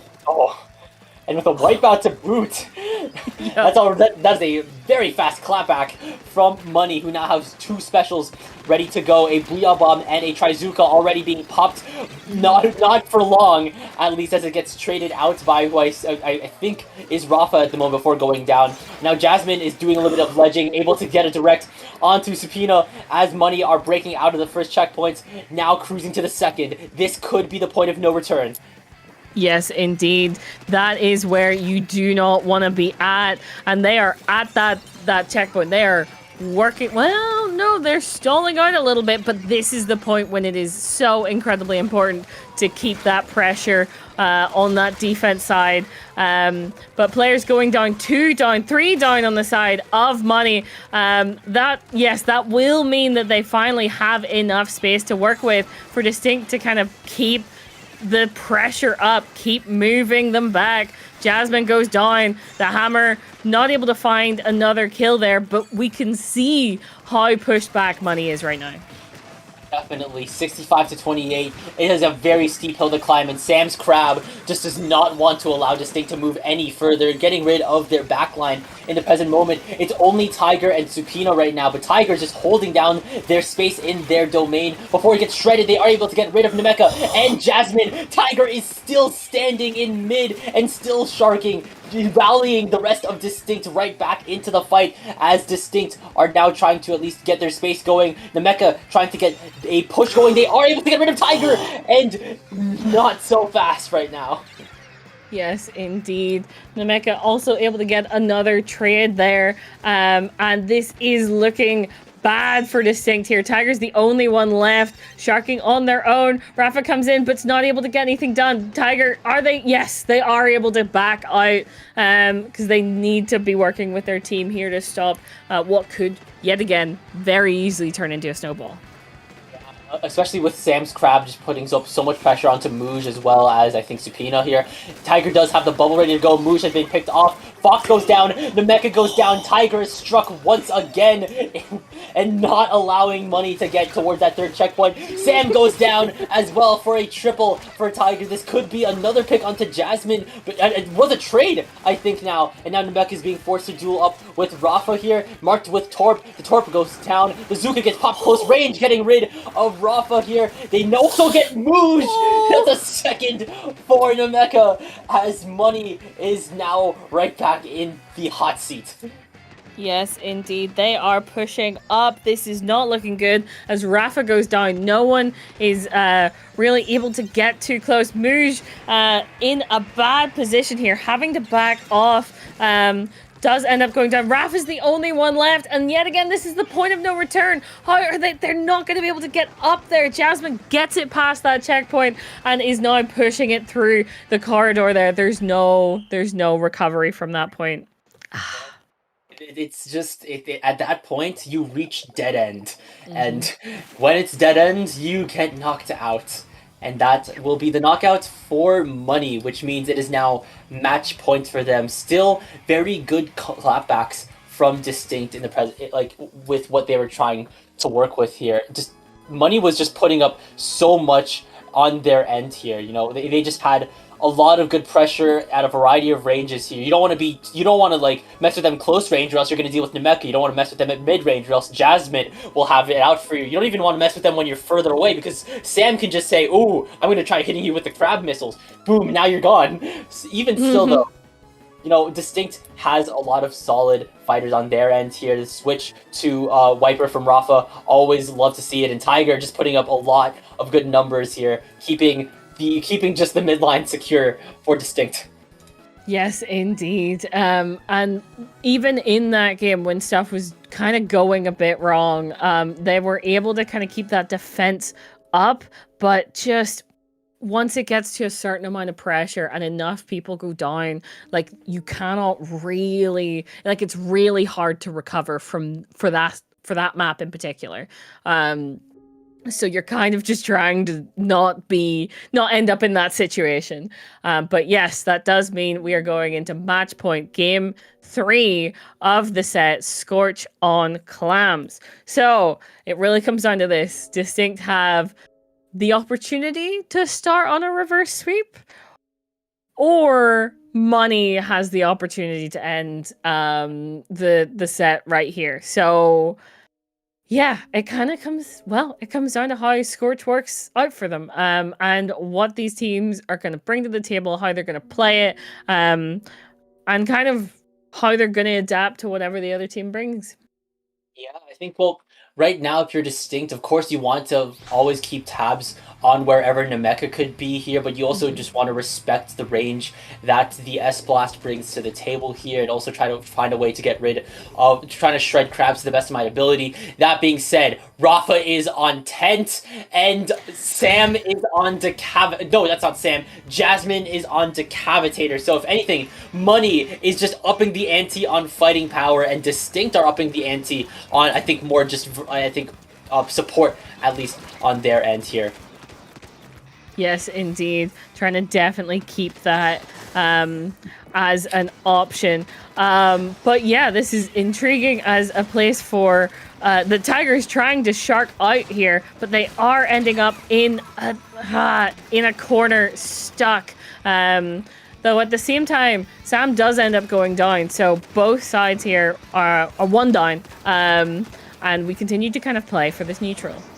Yeah, so, oh man, it's just like that one, it's like that one Scorch map that Distinct was playing on. That being said, Rafa is in a little bit of a pickle, being forced into the basket area by, I think that was Jasmine on the Decavitator. They pop the bubble here. I think that will allow safe entry. Not unless the Hammer and the Vac from Distinct have anything to say about it here, canceling out that push and forcing Money to be playing a little bit more safely, but they are at least able to get rid of Tiger thanks to that bubble collision explosion. Yeah, that's so unfortunate. You've got to play at the edge of that bubble, but you have to be so careful that as it shrinks, that edge shrinks too. But yeah, at the moment, 2 down for Distinct. They're still trying to keep that defense up, but that is really a struggle right now. They've got that tent, but they've also... Money's got the shield. Oh. Not just the shield, but the power. You saw Jasmine get a double, and then breaking through the basket. Then the Mecha says, boom, a second power climb has hit the basket, pushing Money's lead to 51. Fox is just throwing a little bit more here. Some more from the Mecha, pushing the lead to 39 here. And now I think Fox is just going to get more here. The basket can, I think, stay open. Yup, that's Fox pushing the lead to 30. There's 3 more clams in the hand, but I think Sam being tossed over to Jasmine. That will extend the basket open for a little while longer, but here comes the back. Oh no, that third power clam has hit the basket, and with a single push and with excellent clam movement, an ink back doesn't even matter right now. Not Distinct, but Money sweeping the sets 3-0 and punching their ticket to winners bracket finals. Yes, one thing to be said, a vac is great when you're trying to push forward or stop a push coming in, but once the push is there, it's not going to remove the clams from the equation. Those will not get sucked up in the vacuum. So, yeah, that is unfortunate. Money played that so incredibly well. They were patient when they needed to be. They were aggressive, but they didn't overpush. They kept those clams coming. Fox knew when to chuck forward, when to push up themselves, and then continue to just funnel more and more clams in there. It worked excessively well for them, and Distinct didn't even get the chance to do anything else. That was a one cycle the whole way down. Yeah, it basically just forced Distinct to use their really crucial specials, like say Stamp in the hands of Subpoena, just to like break out of their own spawn. It could have been used better in, say, like the actual basket area, but you know, being forced to deal with, say, Nameca or with or with maybe Jasmine, it's just not like you just don't have that when you're respawning. So that's going to be, at least we know now, one of the teams that is going to be in winners bracket finals. We are waiting now on Booyah Gang and Vinox Ops to finish their set to see who goes up against this mid-level super team in winners bracket finals. Yes, indeed. What a set that was. But yeah, it will depend on who comes out on top between those two teams as to who ends up challenging Money in this finals. So we're going to have to wait to see. But I do believe that brings us perhaps to the end of our commentating block. It's always a bit of a question. Yes. Whether or not it's like, oh, are we going to do another one? But yes, that will bring us to the end of our commentating block. So, Frostix, before we head off, do tell the good people, where can they find you? Well, the good people of Twitch chat can find me on Twitter at TK_Frostix, on Blue Sky at frostix.bluesky.social here. And if you want to support some of my own personal work, you can read my web novel Gap Year on Wattpad. I swear it's worth your time. Anyways, I'm getting sidetracked. Zari, where can the good people of chat find you?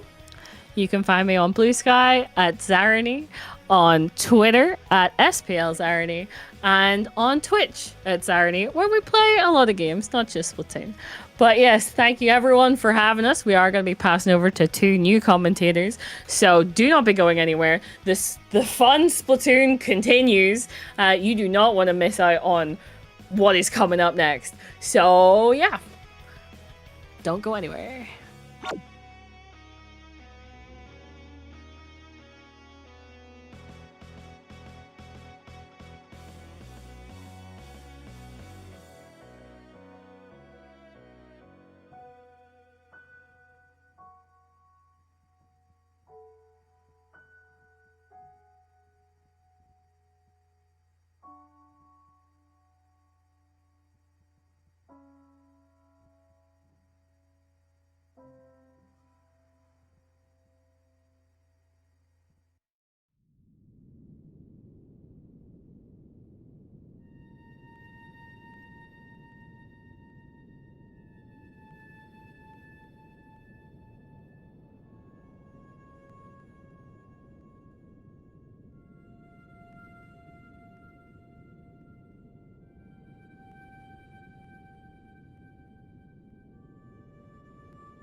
And welcome back to Paddling Pool 342. I am Pat here with Dory, ready to watch our winners bracket finals. It's going to be against Team Money that we just saw earlier, winning 3-0 against Distinct. On the other side of the bracket, Venox Ops managed to get the upset 3-2 against our number 1 seed Booyah Gang, which means Venox Up will be facing Money in this winner bracket finals, Dory.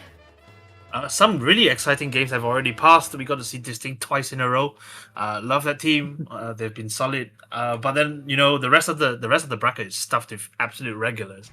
And we are going straight in to a very, very dim Barnacle and Dime. Okay, lights are on now. But you've already seen these guys' weapons, and you know what they play like. So I guess we're going to jump straight in. Yeah, straight in the game. One thing to note about Venox Hop is that they're not playing with a backline. They have 3 midline weapons and then the 50 Shugals that has wall. Like, they very much want to get into the fights up close. It's all going to be about what kind of space they can take, especially on Clan Blitz, where the space control is so important, Dory.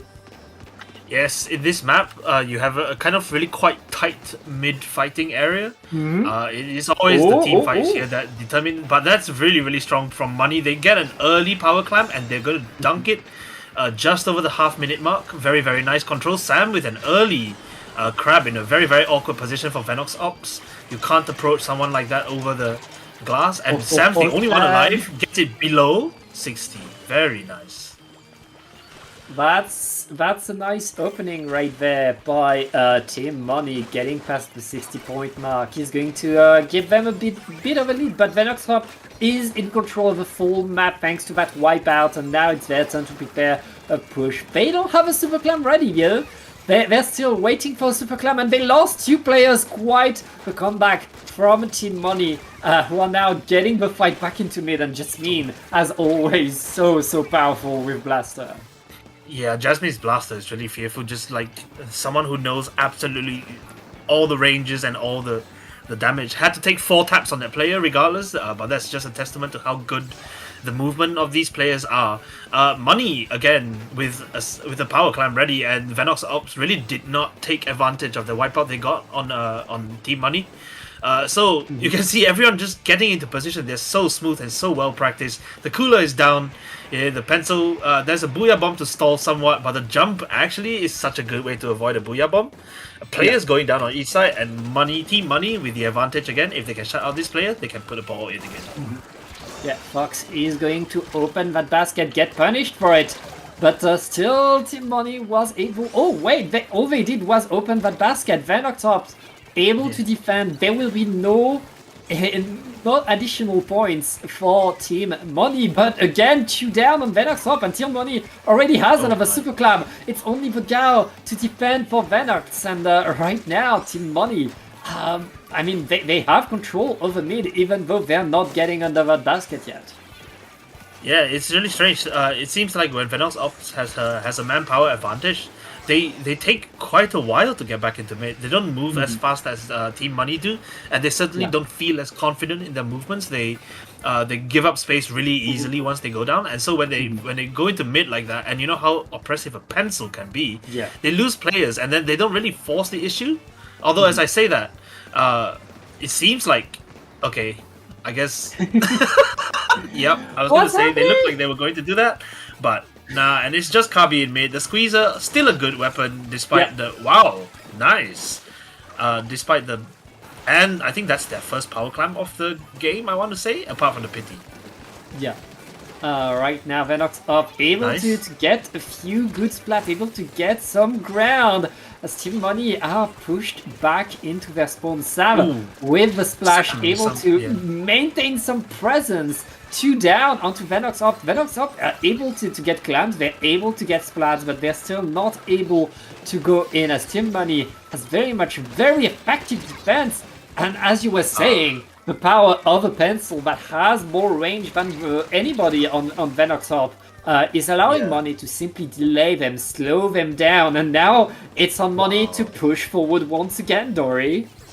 Yeah, Fox's pencil shots just lay down so much ink that Jasmine has free reign of mid. Anytime a blaster has ink to do anything they want, take all those angles. Yep. It's amazing. And then now you see Jasmine on that inkjet with incredible amounts of pressure. Tamacross doing very well to survive that. But Team Money, have just bled them all the way down to 22 points. That is a big. That's a big hill to surmount for a team that hasn't managed to push past mid in 4.5 minutes. Two down thanks to that whale. But Sam is such a good player. Takes one down, just delays that momentum slightly, allows them to not snowball it too far. And then the crab will be coming out soon, and then that's another defensive position. They have so much pain. What can Venox Ops do to choke that out? Right now, 10 seconds left. Venox Up needs to go in. The Booyah Bomb opening things up, but can they get control of the basket? Yes. The basket is open, and Venox Up has still They have some no presence clams. right there. They grabbed the super clam. They super jumped in. That's going to extend their time under the basket with 2 down on to Money. Venox Up are still in there, but they move the clams. This could very well be successful. But no one's here. No one's here. Clams, guys. They still have a few clams. Tama is Clams there. Oh no! Oh, there's still clams in the Kami, basket. Kami's They're still still in. under it. Kami's still come going. on. One more. Why are you still One more. jumping? There is One no way. more. One more. But they don't have it. Yes, they do. They do. They made. Oh! Okay, they made it count. My goodness. Okay, Money through that one. They super jumped in defense of the basket. They could have waited. They could have tried to be solid, but they panicked. Yeah, they And- did. And Venox They allowed Up. them to just stay there too long. Uh-huh. Too long. And Wow. yeah, that's big right there by Venox and Okay. their team. Yeah. They can feel very happy about that, considering that they were actually the team that looked worse off for all of that game. They probably feel really happy that they've stolen that one somewhat.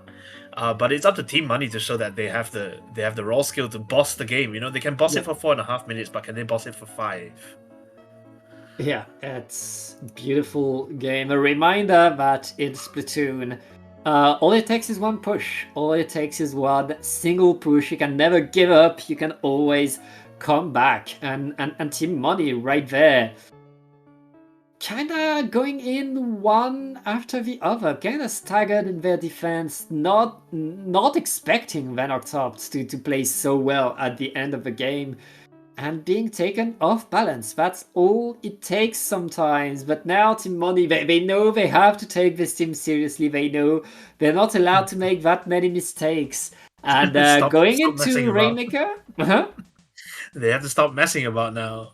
Yeah, I feel like there was probably a little bit of disrespect that they found it really easy, and then they just kind of fed in one by one, yeah, not expecting to die. But there we are. That's just how the game goes. Right.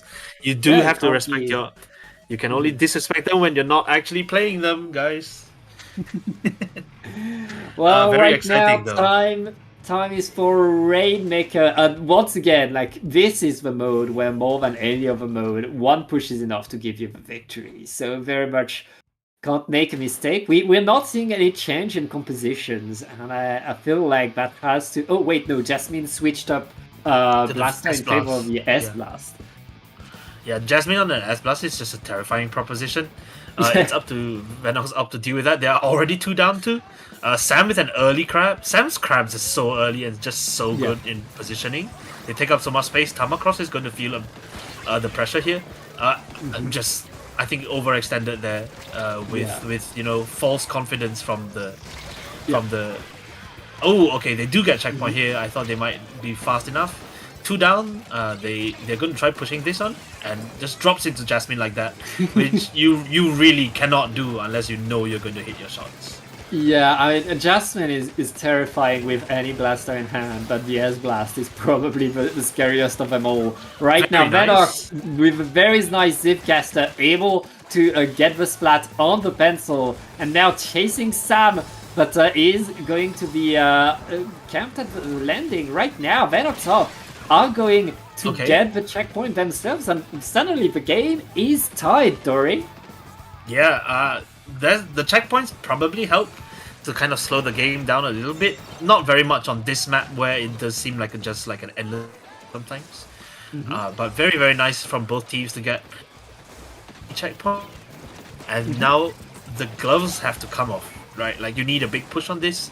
What is the standard of a game-winning push these days? 15? Because we've seen some crazy comebacks on this map already. Earlier today, especially. Yeah, Dory, on this map, anything could happen, but right now, Anything, with a oh my. wipeout, Money are going to go in, are going to go forward. Tama able to set Very themselves up and stop the push at 47. That is so important for Venoct to be able to keep the push from going onto the ramp, from going past the 30-20 points mark. And right Oh my now, God. Team Money, they managed to get a few more points. They managed to get a few more splat, and they're still in a position right now. My There's going goodness. to be another repop. Dory, we could see the points right there. It's 2 down on Venoct, and Money are incredibly strong right here. Yeah, they can play really patient because they know they have the range. They have the range advantage. They have the speed advantage. Ooh. Tama's gonna try dropping it. Gets absolutely shredded by the pencil there. The pencil just knew what happened.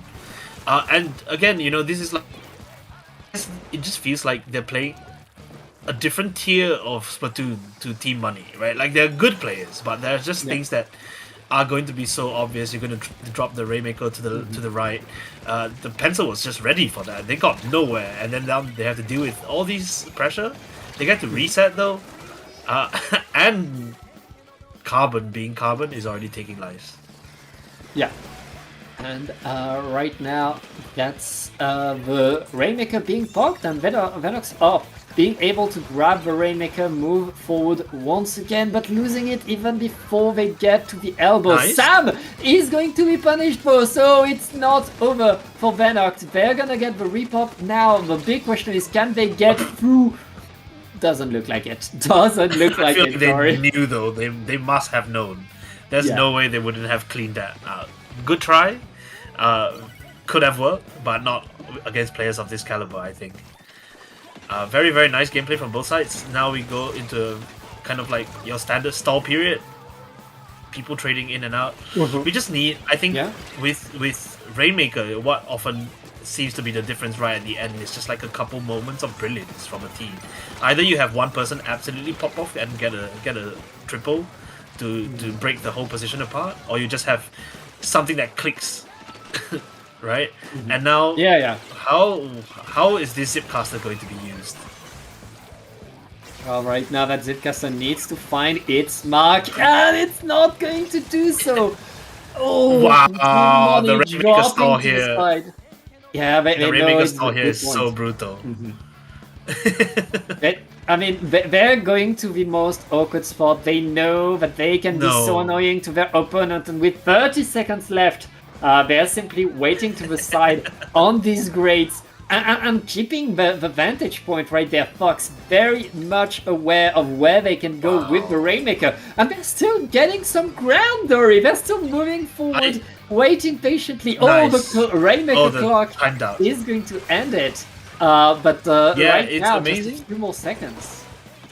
It's incredible that Fox actually got picks too. Fox got like a triple off the Rainmaker. That's dead. There's no way you're getting away with that. But wow, what a solidly played Rainmaker game. They knew they had one push they needed to do, and then they could just sit back and absorb the pressure. They know that they can because in the previous game in in Barnacle and Dive, they just kind of sat back and soaked the pressure up the whole time. I mean, it didn't work then, but it definitely did now. Yeah, we really saw Team Money knowing, oh, this time we can't lose in overtime. We have to make sure that doesn't happen. And they were very aware of where to put themselves to re-optimize their chance that overtime couldn't go anywhere for Venox up. And in the end, they was just being ready to slap the Rainmaker right as they were grabbing it. Venox up. Yeah. They had a few good fights, and honestly, their defense was pretty strong. They were able to deny the lead going past 40. Usually 40 is not a winning lead on this Yes, map, you're but right, right there, Venox Up were able to get their defense to do that, but they were not able to push in. They were not able to get past the checkpoint, and that cost them in the end. Yeah. I think they'll have to find, with the way the teams have been playing, I keep having to remind myself that Venox actually was the team that won the first one. It's been fairly, I wouldn't say completely one-sided, because the team fights are really, really good, but the advantage has consistently swung towards Team Money, right? Yeah. And with 2 Splat Zone game coming up, Venox has to find a way to prevent Team Money from being too comfortable. Yeah. Like, so that's not actually 2 Splats, but games coming up. Okay. It's overlay that sometimes doesn't save things. Macromat will be on tower control. So we're going to museum zones. Okay. But, Museum but zones after and that, Marco it's a tower Tower. control. Got it. Well, they can still sit back and absorb the pressure. Yeah. They have seemed very comfortable between Sam's Crab and Fox's Pencil, and Jasmine just applying bits of chip damage here and there. Everyone's just walked in to die. So Venox Opt have to find another way of consistently scoring points that doesn't involve, pushing the Rainmaker when they're all dead, or like a surprisingly long Clan Blitz basket break. Because you can't do that. You can't do that with Splat Zones, right? So they'll have to deal with the pencil in mid on this map is especially really oppressive. They'll have to deal with that. Yeah, and let's get into the Splat Zones, and a few weapons to pay attention to on this map, I feel like, are the ledge camping weapons, especially the Splatana Stamper. It's king on here, because if that Stamper is next to your platform, you're in danger. Whatever the Stamper does, like, that Stamper has so much range on the ledge. It is incredibly powerful. It applies so much pressure. But we already have Sam's early grab, as you were talking about, and Mr. CB going in for the juggler, giving Venox Up a lot of ground to take control. See, the pencil is still so good in defense. Someone takes top mid and instantly gets shredded. So they'll have to be careful about that. Really, really nice gameplay from Venox, though. Everyone seems to be coming to get amazing squeezer play. Takes 2 for 1 life. Sam with the crab is going to try to take... That's very interesting. The Zipcaster ends up on the wrong side, I think. So the play didn't go 100% smoothly, but that is still a very, very solid lead. They're more than halfway done. Mr. CB knows that there is one player here. There's a jump above him. That's crazy gameplay. Yeah. And Team Money have not actually dropped into mid yet. Yeah, they haven't. And they just almost got wiped once again. That's delayed wipe with that splat on Jasmine right here.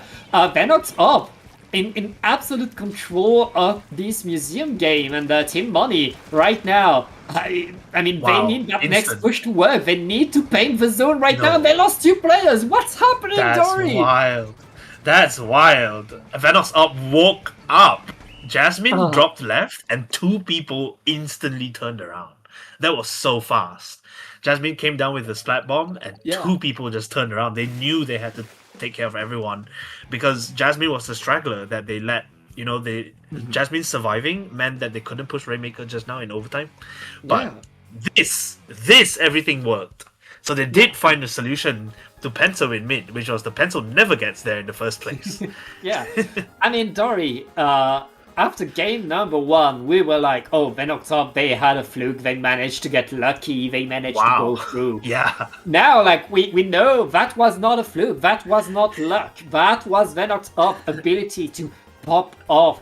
And when they are in control, when they take the positions they want to take, it's hard to push on them. It's very much on Money right now to find the victory, to find something to change, because they cannot let Venox Up be comfortable, because if they do, it could be a 3-1. I mean, Venox Up are looking so fast, so strong. That was into tower control. Wow. That was the most dominant game of the set so far. That was actually really impressive to watch. just Yeah. very, very smooth gameplay. It's very different now because they are going to have to push an objective that moves into the enemy, so they can't. Neither team gets to sit back really. This is going to be very fun. I know that, things like Stamper and Roller are going to really enjoy the space you get to fight in Makamat. Pencil and Edit are always going to enjoy trying to take right stack. We know what the game plan's like, and it just remains to see how they execute it, because Venok executed that to perfection just now. My goodness.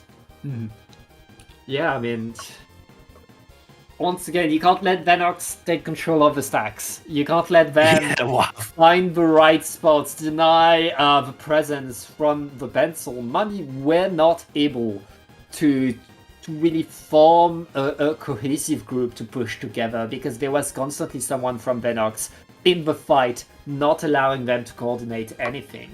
And Team Money, on this map, this is the map that's perfect for what Venox like to do. So Team Money very much needs to find solidity, to not let themselves be pushed out if they want to win on tower control. This is going to be a fun one. I just really like this map mode. I Yeah. kind of like Makamat anyway, but not in the comp sense. It just allows you to do so many silly things. Oh yeah. And silly is what you want. You can see the blaster carbon combination is going to be critical, I think.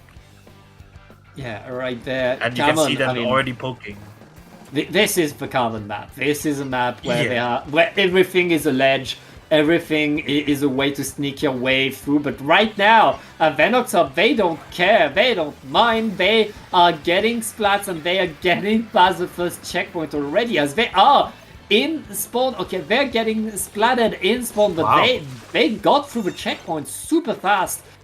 Without really losing momentum. Now Team Money need to push in. Team Money, they were not expecting to have to mount a comeback No, so I don't soon, think so. but they're already struggling. I think with a with a first minute checkpoint, not always the case on Markoma. We've seen some extremely stally games here. Venox short range comp. Well, not really short range, right? They have the squeezer and it just works. They found the speed in it. They have found the speed they need to challenge this. And now Sam, good use of Crab, kind of wants to bait Venox Ops into coming in. That will also be a quick checkpoint for Team Money, and that's both teams one checkpoint, 1-to-1 really. With a minute and a half of gameplay. And two players down on Venox. It looks like Team Money are going to extend their push, get the lead, and they are still pushing in. Now they want to get to that second checkpoint that quite often decides how the game goes, but there's people to their side. You have to watch the stacks. You can't let Venox take control of the stacks. The tower is going to get back into mid, Dory. Yeah, Mr. CB did really, really well to dance around the carbon. But just run straight into this one here. Genuinely, you cannot let yourself get too comfortable because the carbon is anywhere on this map. My goodness. Just falling on people like that. They got 2 down though, Team Money. And Venok is now newly emboldened with a cooler and just ready to go in. Venok has the Zipcaster. Just pushing them closer. Yeah, it's just perfect. Look at this. Really, really good staggering of your specials, timing them super well. But now the carbon's down here. Tama feels pressured, but will get taken up by the team collapsing as they should have done the whole time. Right Very, now, very nice. The fight is raging on, and 2 down on Venox up with 2 minutes left. They have the time to come back, but right now it's Team Money getting more control, getting more momentum. They're back on the tower, and Jasmine is just hunting, trying to find a way to get a few more splats with that blaster. I guess they're gonna jump forward with a Booyah Bomb to establish themselves and force their way in. We are at the second checkpoint now, and Jasmine getting a huge direct, almost getting more, dancing around. That's a nice trade. 3 down nasty. on Venox. It's only the Gal, and the Gal Very nice. is not gonna do enough. No, I don't think that's enough. They are feeding in one by one now. It is their turn to feed in. That is a wipeout, and we got a game 5, guys. Yeah, game number 5. We're really seeing, I mean, we're really seeing money finding back their mojo, finding back how solid they can be, being able to take control and very much able to push forward when they need to. So that's a KO for them, and that's a game number 5 now. Very, very well played on these guys' part. Just smoothly executed. Again, it's so nice to see Splatoon. Like, whenever you play games like that and everything just works, and then the tower rolls forward, is so satisfying because you feel like you're on top of the world. Right, like Venox got one experience of that, Team Money got one experience of that, and then you had 2 pretty hard fought games. So we'll see if the pendulum swings the other way, because Venox, that first game looked lucky, right? But then both teams prove they can just do that to each other now. It's going to be really interesting. They want to be the team that sits waiting for everyone else in grand finals. You don't want to play losers bracket for this, because then you have to play, you have to wait a while for the rest of losers bracket, and then you have to play one game, and then you have to think about a bracket reset. That's so tiring. But I mean, very deserved from these guys. I think no matter who wins, we have a great set. Yeah, and that great set will be decided back on Clamblitz, and on a map that's kind of similar to Barnacle and Dime. It's Umami Runes. We have kind of these wide open spaces where I feel like money can shine, but also we have a map where you can take control of basket area and get huge comebacks. So very much we could see the same thing at what happened in game 1, but both of these teams have learned since game 1. Both of these teams have done the micro adjustments, and we see Venox changing the Splitana. It's still a Stamper, but this time it will have a Booyah Bomb for more control. Very, very interesting. The Sticker Stamper has kind of taken over the game. Not completely. It's a super strong option to Stamper. Not that people don't really play Crab Stamper, because there are better Crab options, as Sam is very, very... Sam is so good at displaying. But the Booyah is such a nice addition to the repertoire of Stamper players. The dev's favorite weapon for sure. I think it's the standout of Splatoon 3. Nothing is quite happening yet. Venox want an early push, and they will put something. They will finally get some points. I wonder if they will feel like they are going to win this one like they won the previous one. Yeah, and I don't think they'll right put more now, points. Venox up are very much like maintaining their presence. Even if the basket is going to close, they're still in control of most of the map, as Team Money are struggling to get out of their basket area, Dory. I mean, right now, Venox up are still very much in control of that game. Sam activating the crab simply to get back some space. That's going to allow the rest of the team to get back in there. If they can find Cabby, they could get control. Cabby's been found. Oh, that was nice. Good try. Did not work out in the end. Sam actually just grabs one like this from behind. Very, very nice gameplay. And it does seem like Team Money are now firmly established in mid. They are taking the lies. The Venox Ops is staggering a bit. Sam, with a very, very nicely placed crab, super aggressive, does leave himself open there. Everything is happening at the same time. Good luck, guys. And Jasmine is all the way down here, just waiting for a jump in.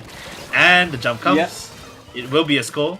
Can they put one more clam in, do you think? One clam. At least put a clam and get the lead. Namika is going to do exactly that and survive. Surviving there is so important. Look at that. Team Money has the whole map yellow right now, Dory.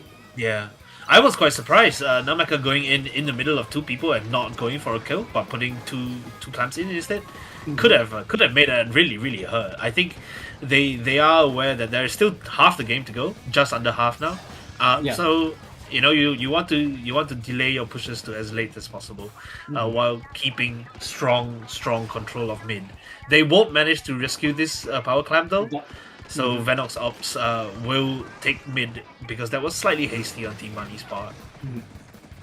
Yeah, right now Team Money back to defending, back to trying to get back control over mid, and both teams, like this next fight could decide which team is going to push next, which means which team is going to get or keep the lead. Right now Venox up, fighting very well around Nameka, diving in with the carbon, creating so many opportunities, but the rest of the team was not able to follow right now. The fight's still raging on because it's, I mean, everybody got splatted at some point right there, and Venoxop still has a lot of presence and are trying to push their way forward.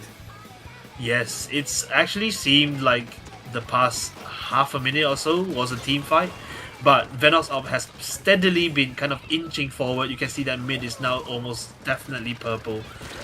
Here and there, people try to break through. You get trades like that. Okay, they are now 3 down. It should be Team Money's turn to go straight in, and Sam goes straight in. There will be Zukas on both sides, I'm sure. Kabi is just waiting. Very, very good defensive gameplay. Sam again with some... Whoa. Yeah, Kabi's... away. Get out. Kabi has been waiting for Sam to do that. Yeah. Kabi killing Sam with a very, very nicely placed just now.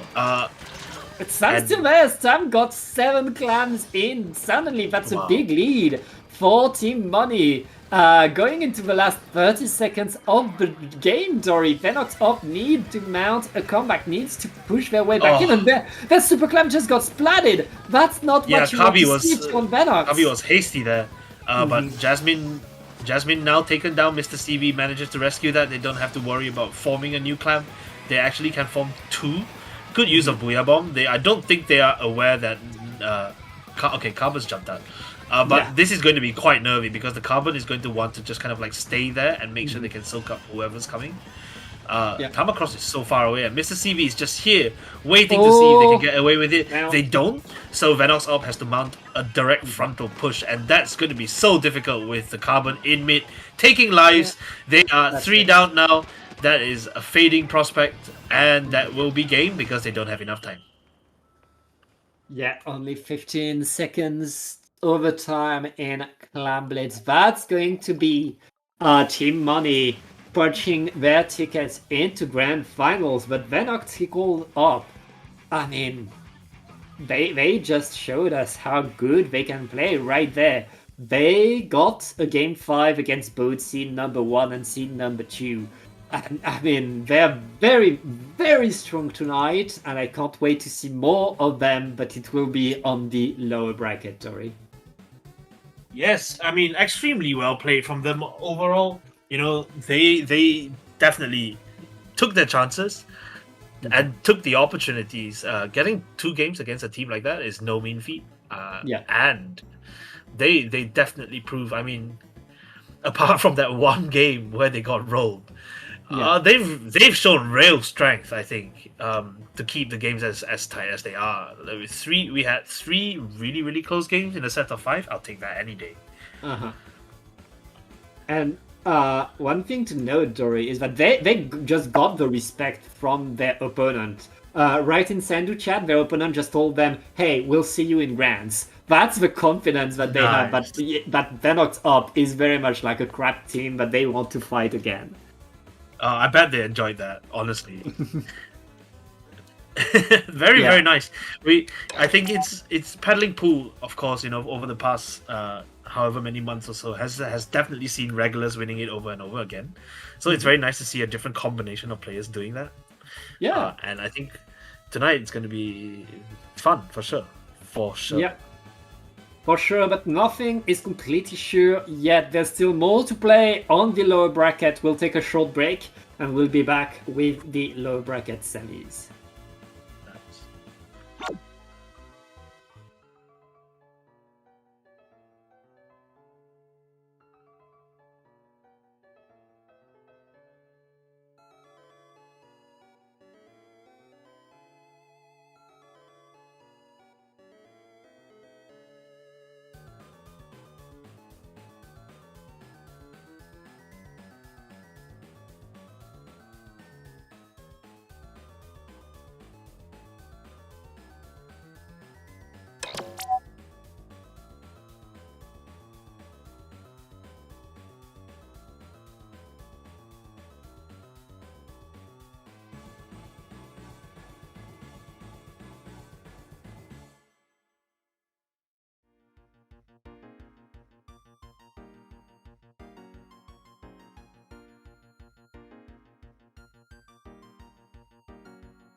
And welcome back to Paddling Pool 342. I am Pat again with Dory, ready to watch the lower bracket semifinals. And Dory, because we're on the lower bracket, it's only a best of 3. All the pressure is on Booyah Gang and Spooky Spinner.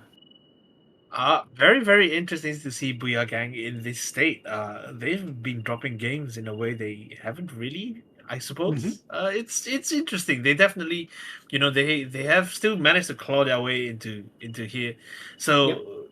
and they're super strong. So don't get me wrong. Lower bracket is nothing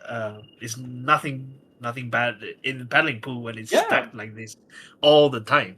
I'm very interested because Spooky Spinner, I think, is much less well known to most people. So this is a kind of, Halloween themed pickup name, but very standard map modes. So what do you think we'll get to see, Pat?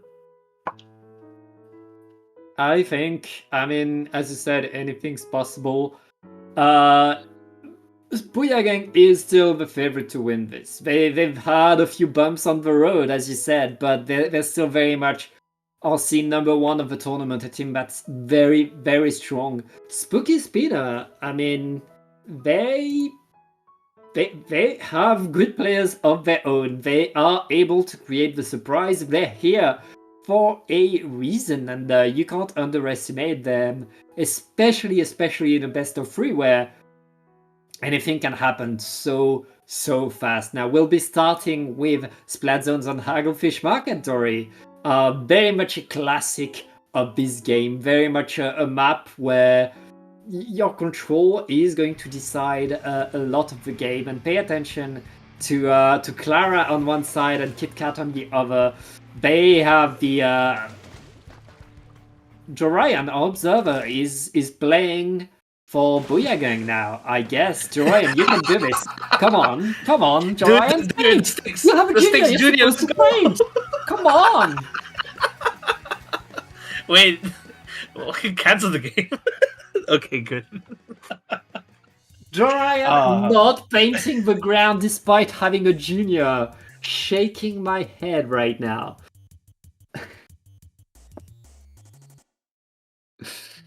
That's so funny. Yep, so going into the game a bit early. It's a bit telling, like these teams, they've been playing the tournament together and they still don't know who their teammates are. They still don't know how to set up the lobby properly. That's so real. Always fun, gives us something to laugh about for a bit. Yep, some more. So we have seen these. Everyone knows what these map modes are like. Do you really want to hear another analysis?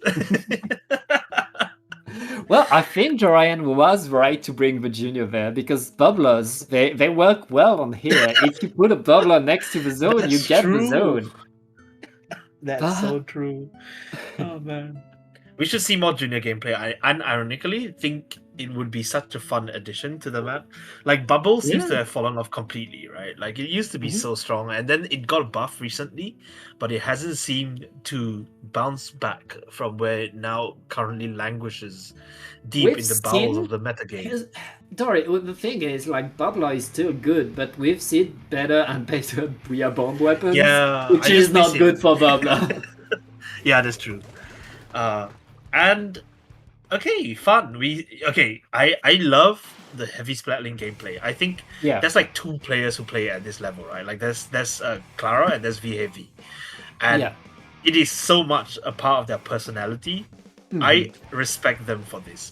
Very interesting. Obviously, everyone's in mid now. Ooh. Yeah. And right now, the early fight is raging on. Spooky Spinner grabbed a few points, but they're not able yet to really push Booyah Gang away. Booyah Gang waiting patiently for your opportunity. Oh wait, they lost their slosher, and it looks like Spooky Spinner are going to get control over mid. Clara is going to clean up around. Booyah Gang are forced out, and that's already past the 60-point mark. Yeah. Oh, very nice use of Zipcaster there. Yeah. Oh, wow. Okay, this crab has just gotten shredded twice in 2 times they popped it. I really respect this gameplay. Clara is a player who has gotten, I think, 3,200 XP with H3 nozzle nose.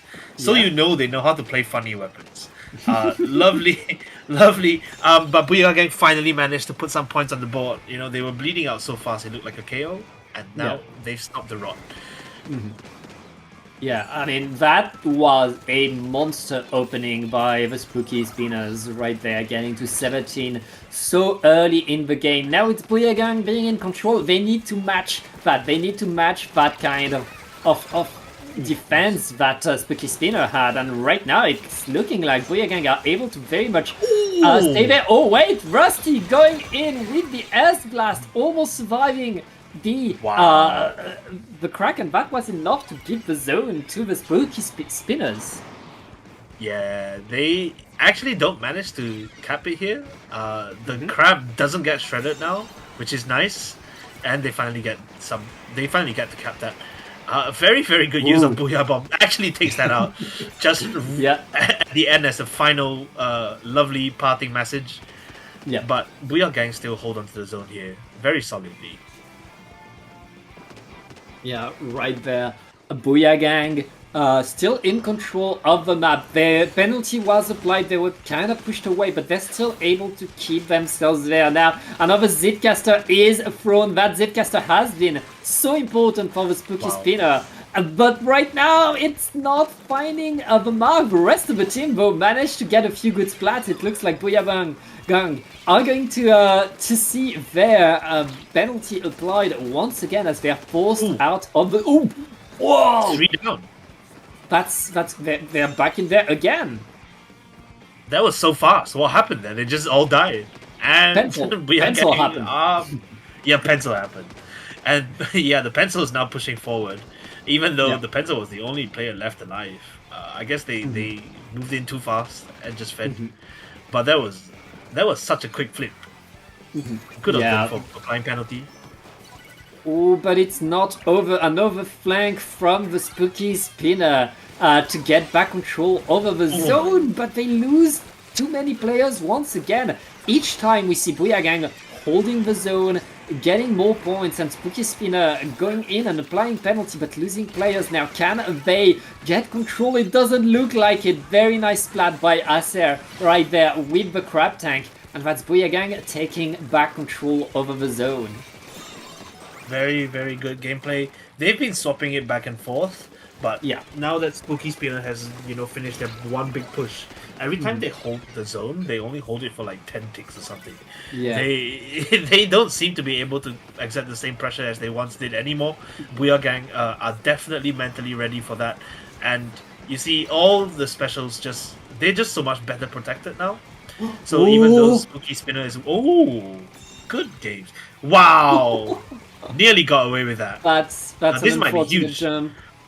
Yeah, I mean, that's Booyah Gang, right now, is still in control. They're almost done with their penalty, and Spooky Spinner just used so many resources to not apply a penalty on Booyah Gang.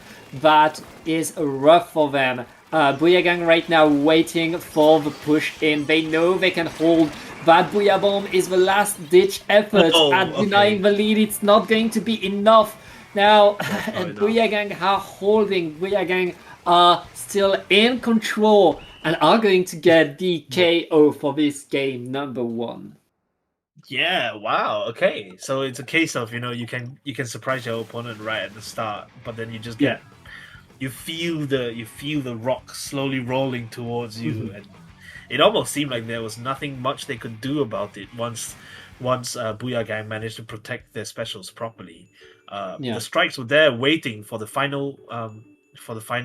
Look at this Zipcaster. This was such a good play. That Zip was so impressive, simply going above the Kraken and destroying the crab in the same movement. That was so fluid, so good, and that's really what allowed Spooky Spinner to take Booyah Gang by surprise at the start of the game. But they lost that momentum. They were not able to maintain that just a tiny bit longer. And once Booyah Gang was in control, Spooky Spinner were only playing to reapply penalty over and over. And if you have a good lead, that can work. But Spooky Spinner, they got that lead in the first minute of the game. You can't do that for 4 minutes. It's not going to work. For 4 minutes, you need to be able to hold the zone longer than that. And Booyagang were able to simply grind their way back to victory. Yeah, this is actually such a strange case. You know how often it's the team that has the single largest hold on the map that wins the game, and now Booyah Gang actually managed to bleed through that penalty over and over again, and then hold it for one final thing at the end. Even though Spooky Spinner had the big hold right at the start, Booyah Gang just kind of never let their guard slip after that. They were just always ready to retake. They let Spooky Spinner get their cap and reapply penalty, but it always felt like they knew they could just go back in. Yeah. I mean, right now, that's only game number 1. Now we're going to tower control on the map that we've already seen, Dory. It's going to be on Macomart, a map that has been picked by the Spooky Spinner. So we'll see if the Spinner are able to get their victory here. Yeah, going to be fun always. I do like this map mode. I like tower on this map just because the tower gives you a bit more access. It's just such a good way to get into places, and it's just fun. It is just fun. This is just a fun map. I want to see everyone running at each other, and I feel like I can expect, all these flanks that you get here. I just want to see what heavy spelling does. Yeah, I mean, we'll see what the heavy splatling can do right here. One thing for sure is that you still have to pay attention to Philia with that Stamper and these Dipcasters. On this map, a Stamper has so much pressure onto every ledge, you need to pay attention to it now. Let's see how these two teams are going to open. It looks like frontliners are already down in that first fight, Dory, as everybody's trying to take control. Ooh, very nice from Rusty to go straight for the pencil. Booyah Gang actually has so much less staying power now. And they are distracted because Rusty is all the way in there, just like surviving and taking lives. Very interesting gameplay here. I'm not sure how you like wave. Whoa, my lord, that was wild. A wave breaker on this map. I never know whether it's good or not, but if these guys make it work, then it's good. Yeah. And right now, Spooky Spinner able to get some control, not yet able to get enough control to really push the tower forward. We still see both teams defending pretty well. Acer, with such an aggro crab, is able to get one splat and survive as well. And very nice splat onto the Stamper. It looks like Booyah Gang are taking more and more control. They have both of the stacks for themselves now. They need to get someone on the tower. Yeah, they're gonna have to watch. Booyah Gang got so much turf. The Octobrush has so much freedom of movement. Spooky Spinner are going to find it hard to deal with that. They actually fed into the Octobrush on the left stack twice, and now that's a checkpoint for Booyah Gang. And the Octobrush is behind them with a Kraken. That could go bad really fast. Ooh. Yeah, I mean, right now, there's been lots of trades left and right. The checkpoint being broken by Booyah Gang is really allowing them to keep the tower here a bit longer, as the Spooky Spinner are simply forced to wait, forced to defend. It's 2 versus 2 right now, Dory, and Booyah Gang still has a few players in the right spot to keep the pressure on. This Slosher, the movement on this Slosher just being so slippy, so hard to catch. That's really admirable.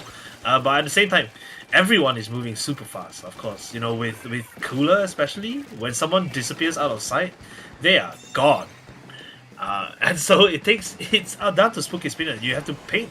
I don't know what they can do against these. So yeah, I mean, even right now, But Booyah Gang has maintained so much pressure, so much presence on the map, and they keep getting splat after splat. Spooky Spinner can't drop. No. You can't drop one by one. There we go. I saw Acer just stand there. Yeah, oh, that's That- unfortunate right there. That's going to be one That might be disconnect on the huge. side of Booyagang. We're too That's far. gonna We're be too huge. far into the game. Yeah. The Spooky Spinner, they get the right to push for free right now. No, what? Okay, I guess it's a gentleman's agreement. I guess. Let's see what the TOs say. That was a case of playing it out, I think, because there was only a minute-ish left. Mm-hmm. But let's see. We'll see what happens. What is decided right there, but I mean, we'll see what the call is. Right now, okay, it looks like the game has been conceded, and we are going to go on to game number 3, our tiebreaker, which should be Rainmaker on Undertow Spillway. So yeah, Booyagang were like, oh well, we're one player down. Let's just get to game number 3 already. We don't need to know that what's going to happen next. We like. Booyagang knows enough that they know in a 3v4 they're not gonna win the game against the Spooky Spinner. Yeah, fair enough. That was such a sad moment. I saw Asa just freeze and then stand there in the corner, and then poof. But Rainmaker, you know, they have the confidence now. They have the speed. They know they have the speed, and the map is just that color all the time. So Spooky Spinner has to find a solution to that. And stop feeding in one by one to this brush like this. Oh my god.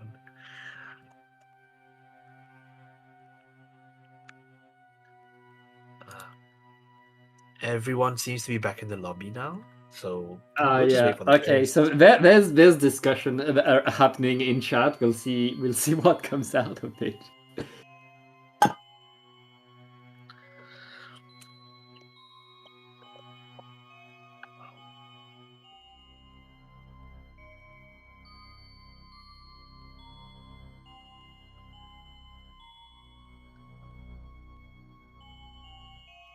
Yeah, I would like honestly more people to play brush, right? We've seen some JP success with ink brush, and this Octobrush is clearly very good. The DC was at 201 according to Jarian. So are they thinking about playing it again?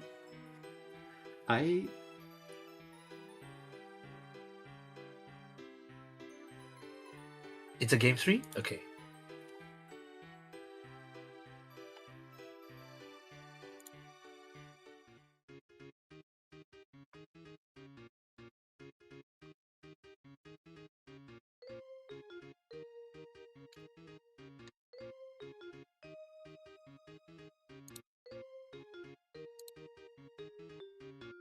Very interesting to consider what is going to happen here at 420 mean number. Okay. Very interesting to consider what might happen on Undertow Spillway with the amount of paint that Booyagang have been putting out, but at the same time, Kraken and Zipcasters, always fun to watch on this map.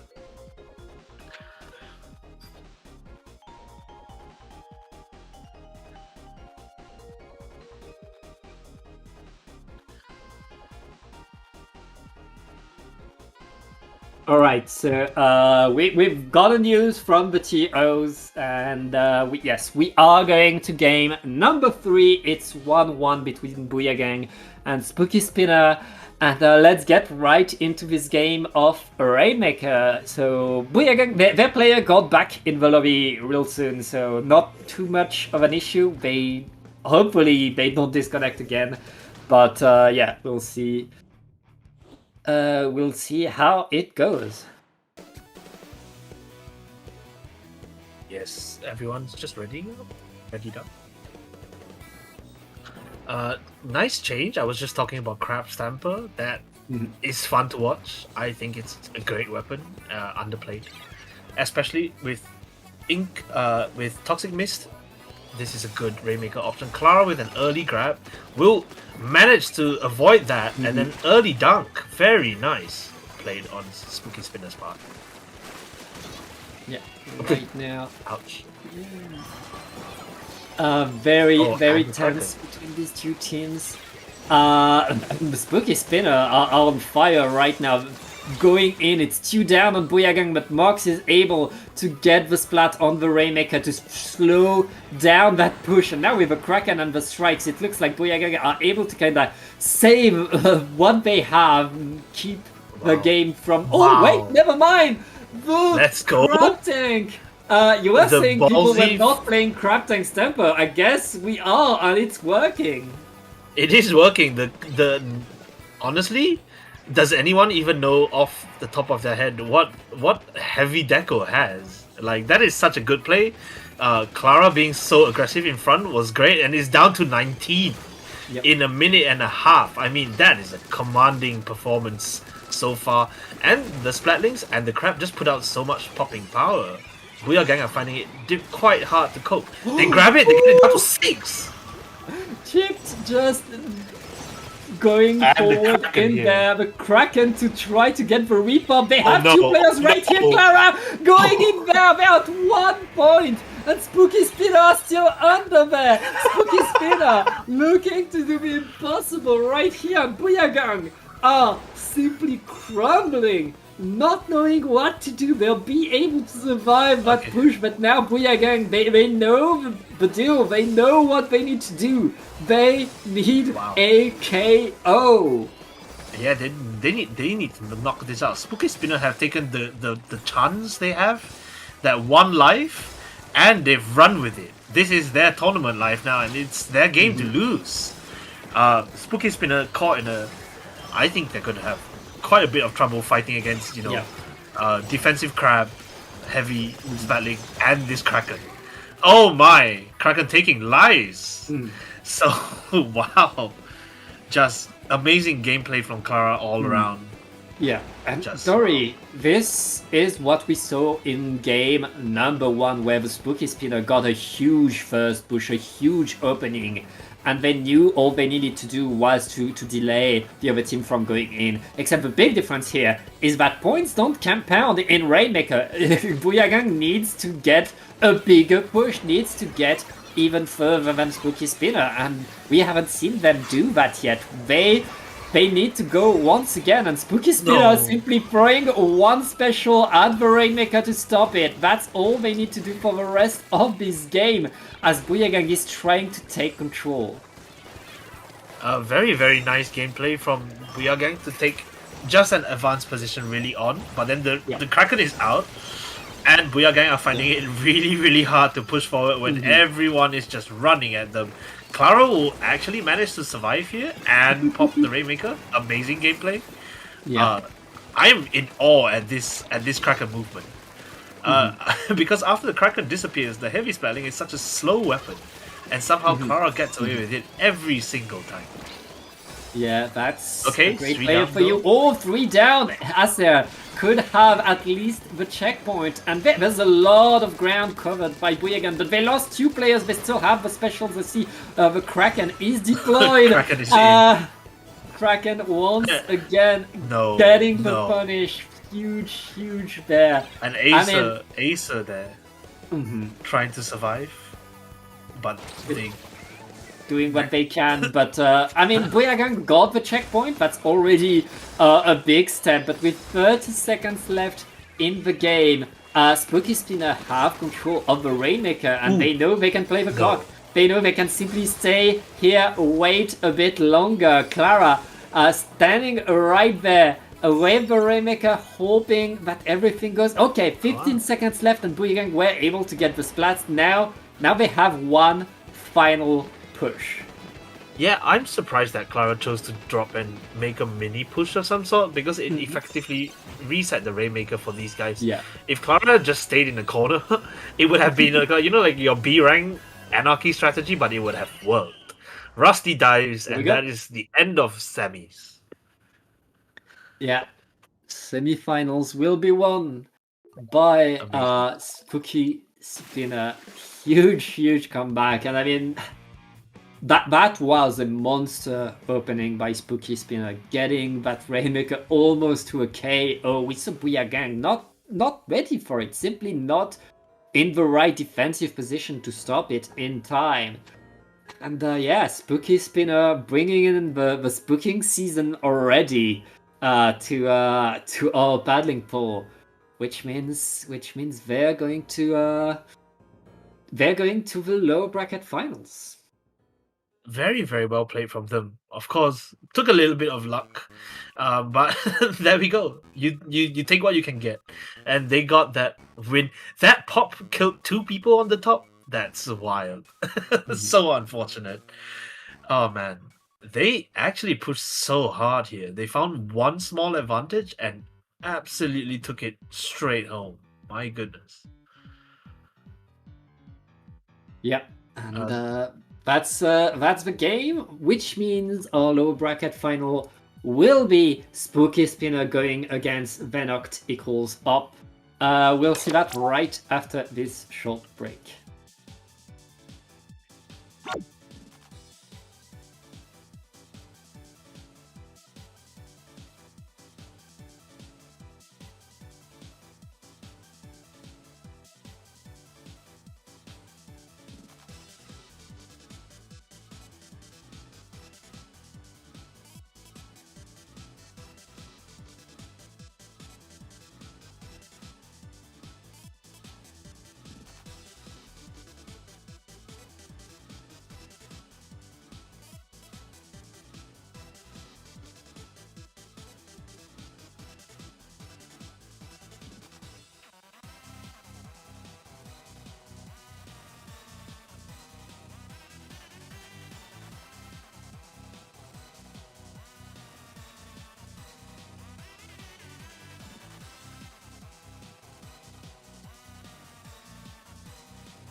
And we are back. We are back in best of 5, a bit more safety for these two teams because we are on the lower bracket finals. It's going to be 2 teams that we've already seen, Dory. Of course, it is Venoctops against the Spooky Spinner.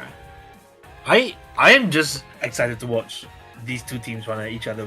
They are very different, which helps. Yeah. Vanox Ops are super. They're really aggressive, and Spooky Spinner have this slightly less meta comp, and it has been working out for them. Although when it went wrong in the game 2 with the DC, it did go wrong. So let's see if it doesn't go wrong this time. Sorry. One thing to note is that, as you said, Venoctop, they like to run forward at their opponent. The one weapon that is very good at punishing the opponent for running forward is be heavy splatling, and especially in the hands of Clara. So pay attention to that. Spooky Spinner will need their backline to really solidify things to stop Venox Up from going in. Right now, both teams trying to get control over the zone. Venox Up taking that control, but not able to yet push the other team away. And with 2 players down, it's going to be Spooky Spinner moving forward.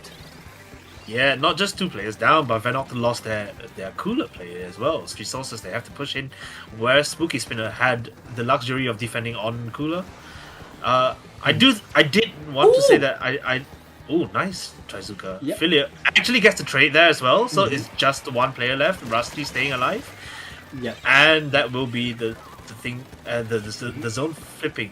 Venox Op actually does have the habit of hanging back so far while waiting for Tama to get cooler. So it becomes slightly predictable, and Team Money did take advantage of that at times just now. But here we are, and Team Money is nowhere to be seen yet. Because they're not on the ground right now. Yeah, exactly. Right now we're watching these 2 teams that are fighting for the zone. Spooky Spinner losing 2 players. They're going to be forced out. It's Venox Up taking back control, and Venox not yet able to fully establish themselves onto the snack. Clara is making sure that Spooky still has a way back in, and thanks to the Booyah Bomb, there's still a lot of ways for Spooky to get back forward with Rusty on that S-Blast, trying to create some aggro right now. But, oh, well, 2 down, 3 down, Venox winning, completely shutting that push down. And getting the lead. Chip is behind everybody. He's going to punish the jumps, but now they know, and Chip is going to be sent back to spawn. Wait, that was such a funny play. Good job. But that is also your cooler player. And Venox Up is now 3/4 done with their with their score. Yeah, the penalty is close to being applied, but it's not applied yet! No, it's They're not still on the applied. zone! If they can keep the zone here, that's the game for Venox! Venox shutting down the push once again, no penalty applied, that is huge, and now it's clean up time. Spooky Spinner needs to run forward. No. It's too late, Dory. Yeah, this is another case that when they played on Haggle just now, they got like a nice opening push. This was not as strong, and then they couldn't quite establish themselves after that. Venox did super well, and I don't think the game lasted long enough for Spooky Spinners to realize that there is a regularity to Venox gameplay. They did kind of fade in 1 by 1 at the end. I felt like where Venox was shining, was how adaptable they were. All 4 of these weapons can move very, very fast around the map, and Venox Ops, having a flank behind them didn't stop them really. They were able to get back, splat that zap, and as you said, then that was the tactical for Spooky Spinner, and Venox Up were ready to fight on all fronts at the same time, to rotate around the zone. And that gave them the victory, because Spooky Spinner, despite all their efforts, were not able to paint just enough. Yeah, it's very strange. They genuinely look like they don't put out much paint, despite that comp, which should. And there we are. They have to adapt now. Losing the first game in a fashion like that, where you get knocked out, that's not going to feel nice. Although the next map, Wavebreaker's pretty damn good on this one. It's we'll see what Spooky Spinner decides to do. I feel like both heavy splatling are good for Clan Blitz, and you could see anything. But these 2 teams are not hesitating. They're already done with the weapon select. Let's get right back into the game, Dory. Yeah, I'm excited. I just want to see some fun gameplay, some fun weapons, and Kabi on this squeezer has been consistently just doing so well, poking it from different angles, and Filia zipcasting, nice. I don't want to watch that. I want to watch the zipcaster fight against these guys. Look at them. Yeah, well, you could see some. You could see some. Both of these teams have the Stamper on the line right there, but it looks like Venox are going to take early control 2 down onto Spooky, and they Wow. already opened the basket with not even 30 seconds in, Dory. Yeah, Tamacross taking these angles, super, and they're all coolered up and ready. The defense has to use cooler, but doesn't work out. They're still dead. That's not a big push by any means, though. So Vanox will try to take a couple lives, doesn't do much there, gets caught out and gets punished. Vanox up, now trying to hold space. Spooky Spinner wants to re-establish in mid and will take mid quite comfortably. Yep, Spooky Spinner, they have a lot of paint around, they have the Tacticular, and they have a lot of clans as well. Clara trying to go in and allowing the rest of the team to go forward. As you were saying, the Wavebreaker can do a lot of work right there. The basket is opened, and that's 2 down onto Venox. Spooky keeping the basket open, putting a few more clams in. 2 more clams would give them the lead, but they're not able to get the clams in yet. Venox defending. Oh, they are. Okay. No! It snowballs into a wipeout, but they do not have clams, and they will actually just be forced to give up that space. That was quite surprising. I thought they had nothing for a while. Yep. But there we are. Venox up will now slowly attempt to take back their own plat. Getting rid of the... You see, as a flank drops on the left, Clara goes down, and that's so much space given up. So Venox up will now turn the map pink. Yeah, right now, Ooh, Venox nice. trying to find their way in. That's a huge Zuka right there. 3 down onto Spooky Spinner. Clara trying to defend with the heavy, but it's not gonna work as Venox are going to reopen the basket, get the lead back. I mean, all of Spooky respawn, but Mr. CB is still around here, ready to get the super jump. That is such a oh, too late. It timed out. It was too late. My goodness, what a play. And just unfortunate timing. Very, very good on CB to have the awareness that once Clara went down, to take the bats, because they were the longest range. Yeah, very, very well played right now, but it's 2 down onto Venox. As all Spooky Spinner are trying to push their way back in. Oh, but they lose 2 players in that push. They don't have a super clam ready as well.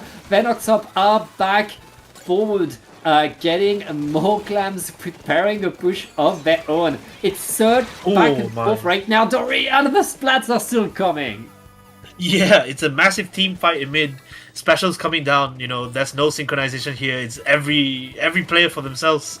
And everyone's trading left and right. No team has had all 4 players for actually like 20 or 30 seconds now. Very interesting. They are just actually taking space left and right. It is pure chaos. Rusty tries to make a push onto, but it is early. There's no power clam. Both teams don't have a power clam. Well, Clara had 7, but got splatted a bit too fast, a bit too eager to go in. Venox up able to get things solidified right now. We're about to enter the last minute, and that lead, which is only by 4 points, it's getting bigger and bigger each second right now as Venox up are simply holding their control and slowing down the game. As I said, they're still trying to push in. Mr. CB is so close to the basket but falls out. Yeah, it's unfortunate here. At least Venox Ops, you know, they know that their lead will hold for 1 power clam, not much more, but at least it means that a final push with a power clam doesn't make them lose the game. So everyone, you can tell how nervous they are because everyone's painting every single corner they can see just to catch for sharks. But Venox Up is 1 man down, and it does make a difference right now when you're trying to push, trying to absorb and defend the enemy push. Right now, Spooky Spinner, they have a super clam under the basket. Oh, and they get a lot of splats right now. The clams are flying, but they didn't have a super clam ready. They were not ready to open the basket. They're not ready for overtime, and now Venox Up are simply cleaning up their surroundings. That was absolutely a miss. Oh! Oh! No way! What? The sneaky play. That's the wild. sneaky jumps. That's Look all at the it green. takes. Wow, the booyah bomb? Was that a booyah bomb as a smoke shield? That's wild. I don't know what happened there. That was wild. Just perfectly timed on Rusty's part. You know, going with the booyah bomb. Make sure that when you place the booyah bomb far ahead enough, your enemy can't see you taking that ink rail at the end. And then that's it. That's the game. I think it was Cheat who made it in. Yeah, but that's 1-1 between these two teams. Spooky Spinner. They like their cheeky plays. They like their crazy comeback, and they're going to keep themselves alive in this 1-2-1.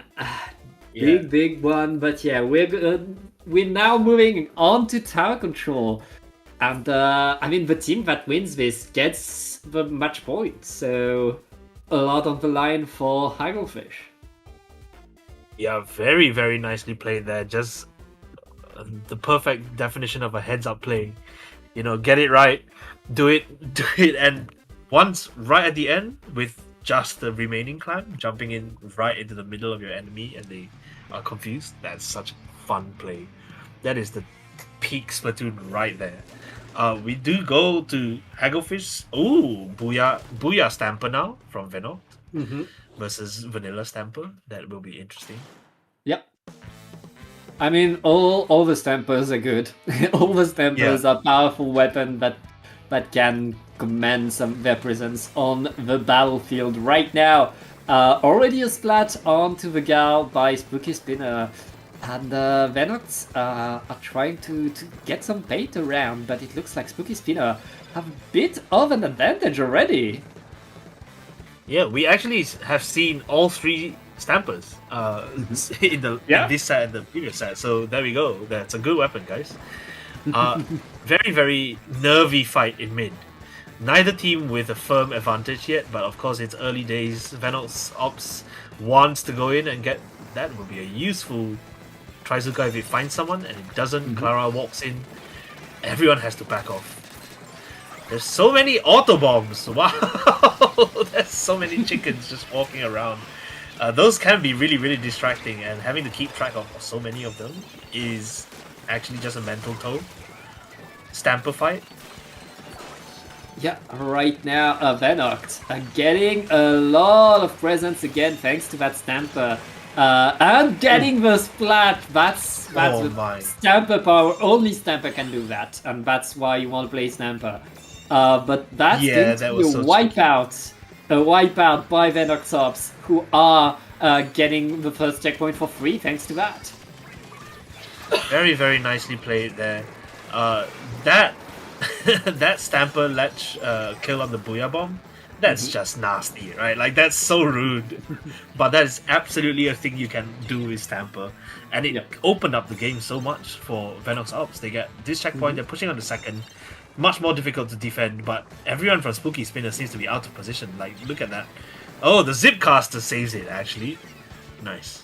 Yeah, Spooky Spinner saving themselves, pushing the tower back into mid. Venox Ops, I mean, they got to 40. That's already a pretty good push. But now it's Spooky Spinner's turn to get some control and to get some splats right now. Only the Stamper left to defend Venox.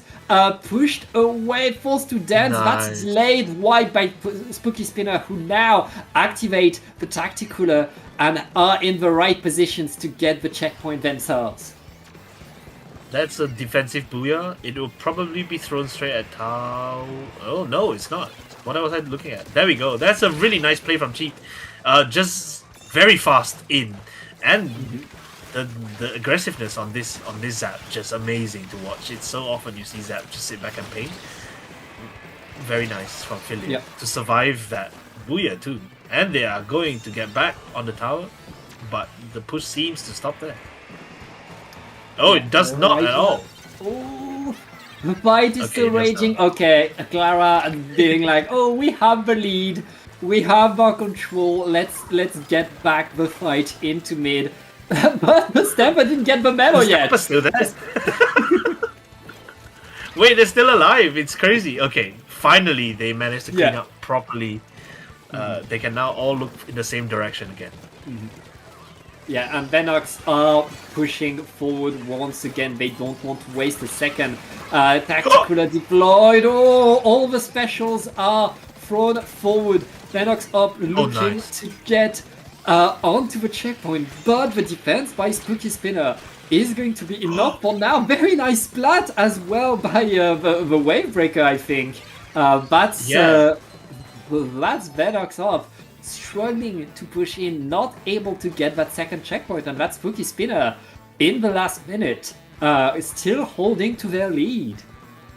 Yeah, they hold 1 checkpoint lead, and that's pretty huge. I think Venox Ops' momentum was stalled by them throwing the Tacticooler in the tower path.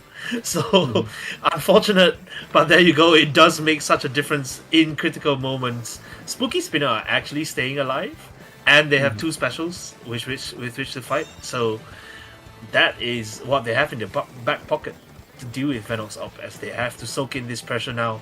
It is less than half a minute to go. Venox Op has to get on the tower, but it's seeming less and less likely because everything is purple. Yeah, right now. Oh, 15 seconds left to wipe out. Venox Up are buying themselves one last push, but Spooky Spinner, they have a Booyah Bomb and the Zipcaster potentially. Do they have the time to get these specials? That's the big question. Overtime is now on, and Venox Up are going to that second checkpoint. Here comes the splats left and right. The range of everything. Spooky Spinner simply collapsing on the tower. Wow, I thought I jinxed it right there. You tried, but not good enough. That was amazingly played from Philia right at the end to dance around 3 different players and take out the player on the tower. I mean, amazing heads-up plays from some of these players. Individual brilliance, but also just a fantastic sense of how to work together and what specials to use. You know, you have to play to enable the less meta weapons. And they did it so well here. Yeah, that was still very, very close. Venox Top, they had a big early push. Spooky Spinner managed to get back in. There were the wipeout. If that final push from Venox Top is not in overtime, that's a very different push that they got, and they could have gotten so much, but they were forced to stay on the tower. They were forced to let themselves be shot at by Clara and flanked by Philia, which means Spooky Spinner are now up 2-1 against Venox Top. That's the 2 teams that have gotten the upsets this tournament, Dory, and now they're fighting to know who is going to go on to Grands. Oh, this is going to be an exciting one. It is just coming back from what looked like a pretty solid first game loss into here when Wavebreaker is actually pretty huge in mid. That will be very interesting. I mean, Wavebreaker is pretty huge anywhere on this map. And the range is going to make such a difference, you know, being able to fire over things. Oh, it's not. It's Kraken and Crab Stamper. Oh, wow, I'm excited. Let's go. One thing to not underestimate right here, coming from the Heavy Splatling Deco, is that it has point sensors, and for this map especially, being able to see your opponent when they're trying to shock can be incredibly useful. And right now, Spooky Spinner are getting early control, are getting already at the checkpoint. They're not wasting a second. They want that victory. They know they're on match point. They're getting already past the checkpoint. Oh, huge. You can see how the decision to just push forward pre-cooler makes such a difference here, because they were already nearer there. And while Venox Ops does take a while to get everything, all the chips in order, as it were. Huge Kraken, forcing everyone to jump back. And now Venox has to booyah just to keep everything in order. All the specials have been used on Venox Ops' side just to get Spooky Spinner away from here. So many specials used simply for defense. I mean, Venox Ops, they just get They just got back control of mid, and that's very good for them, but they need to farm their specials fast because all of Spooky Spinners are already preparing the counter push once again. Rusty dropping with the S-Blast, fighting the Stamper to the side. The Stamper gets pinced and stopped already, and Spooky Spinner are simply very, very happy to fight here, to keep the fight into mid, as Venox up right now are struggling to establish a good grab over the Rainmaker. There's another Kraken! Oh my. Clara's Krakens are so damaging. Venos Ops, even though the map does look yellow, they just seem to be isolated. The Kraken comes out and they all have to scatter, and then it takes them a while to regroup, and that's just running the clock down. These Kraken always happen exactly the second Venox is trying to push. And suddenly they're trying to push, they're ready to push, and suddenly they're forced to run around and save themselves. Right now, Spooky Spinner is back on the attack, getting to 24. They're not stopping, and there's another Kraken to get the repop. All the specials are used simply on the Rainmaker. Clara doesn't care! This is how they played that Undertow game just now. They had the Kraken, and they just forced their way through. They're down. Well, they're up. To a single digit points left, and that is such a. I mean, it's probably better on this map because you feel like you can push regardless of no matter what the enemy has scored. You can always push, unlike on Undertow. But this is they don't even get checked here. They didn't get the They checkpoint, survived. and they lost so many players. Very. That's okay. Huge. I mean, not getting the checkpoint here is so rough. So rough. Spooky Spinner simply getting everything go their way. Rainmaker is reset away from the checkpoint. And Spooky Spinner leave to wait to defend another day. And Clara has the Kraken ready, simply waiting for the best opportunity to ruins Venox day. And here it comes, God. Another attack, another Kraken coming in. Way. Oh my lord. They get away with it every time. That jump out, And there we go. Yeah. No fear, never punished. Venox Never up right punished. now, re-grabbing the curling bomb is not enough to allow them to get to the checkpoint once again. We are entering the last minute, and Venox up are finally at that checkpoint. Usually that checkpoint is the easy part. Yeah, that they are raining on Venox Ops Parade. Venox Ops won that. They won that rematch, but Spooky Spinner are just they're like, nope, it's ours. That grand final place is ours, and they're playing like it for sure. Yeah, they are very happy to trade here. It just stalls time. They'll just dive. Rainmaker has been reset, and Venox up is forced to move the fight back into mid. Spooky Spinner is all around them, waiting for a mistake right now. 15 seconds left. Can they jump in? Oh wait, Clara needs to hit the mark. Wait! Oh, that's so crazy. Close. 2 That points is between the two teams, and the that is repop unbelievable. comes. Every special is thrown They're at the gonna- Rainmaker. okay. They drop. They drop. dropped it. Oh, They dropped it, but it's a wipeout.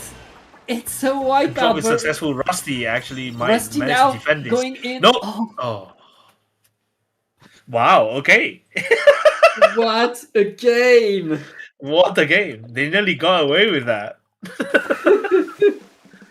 That was so close of an ending. Here's the thing, Spooky Spinner, they all flanked, they all went around to try to get the cheeky play. And Venox up simply went through the street almost unopposed. It was only Clara in the Kraken, and the Booyah Bomb pushed the Kraken away, allowing Venox up to get within 2 points of the victory. But 2 points is still being behind. Spooky Spinner winning 3-1 are going to go on to Grants. Man, they are going to be so pleased that they made that early push. Because that was the only thing at the end. The score is deceptive. Yeah. They dominated the whole game, and it really just comes down to that push, which almost worked. However, we bid goodbye to Venos Ops. Valiantly fought. However, they did feel like they were countered by this comp. Look, Tama nearly getting away with it here. Oh my goodness.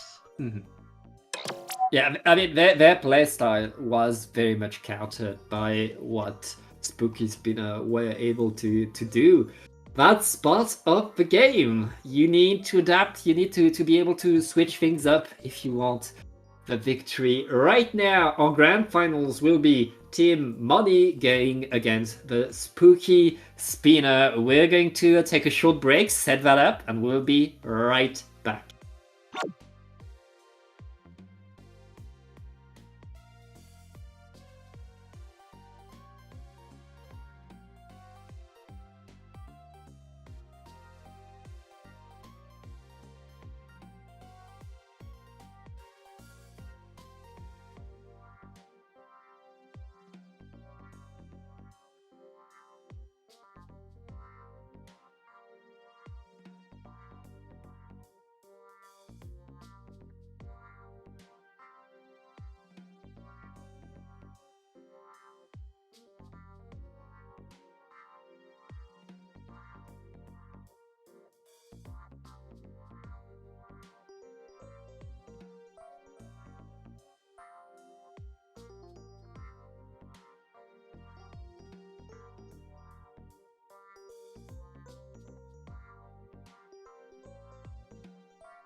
And welcome back! It is now time for our top two teams of this tournament. On the one side, Team Money, the team that is on the winner's side, that beat everybody on their way. On the other side, Spooky Spinner, the comeback team, the team that fought its way through the low bracket. Now facing each other. Reminder that Team Money only needs to win one set. Spooky Spinner would need a bracket reset before they could get the tournament. But hey, Dory, they've shown us that they're not afraid, but they're always ready to fight for more.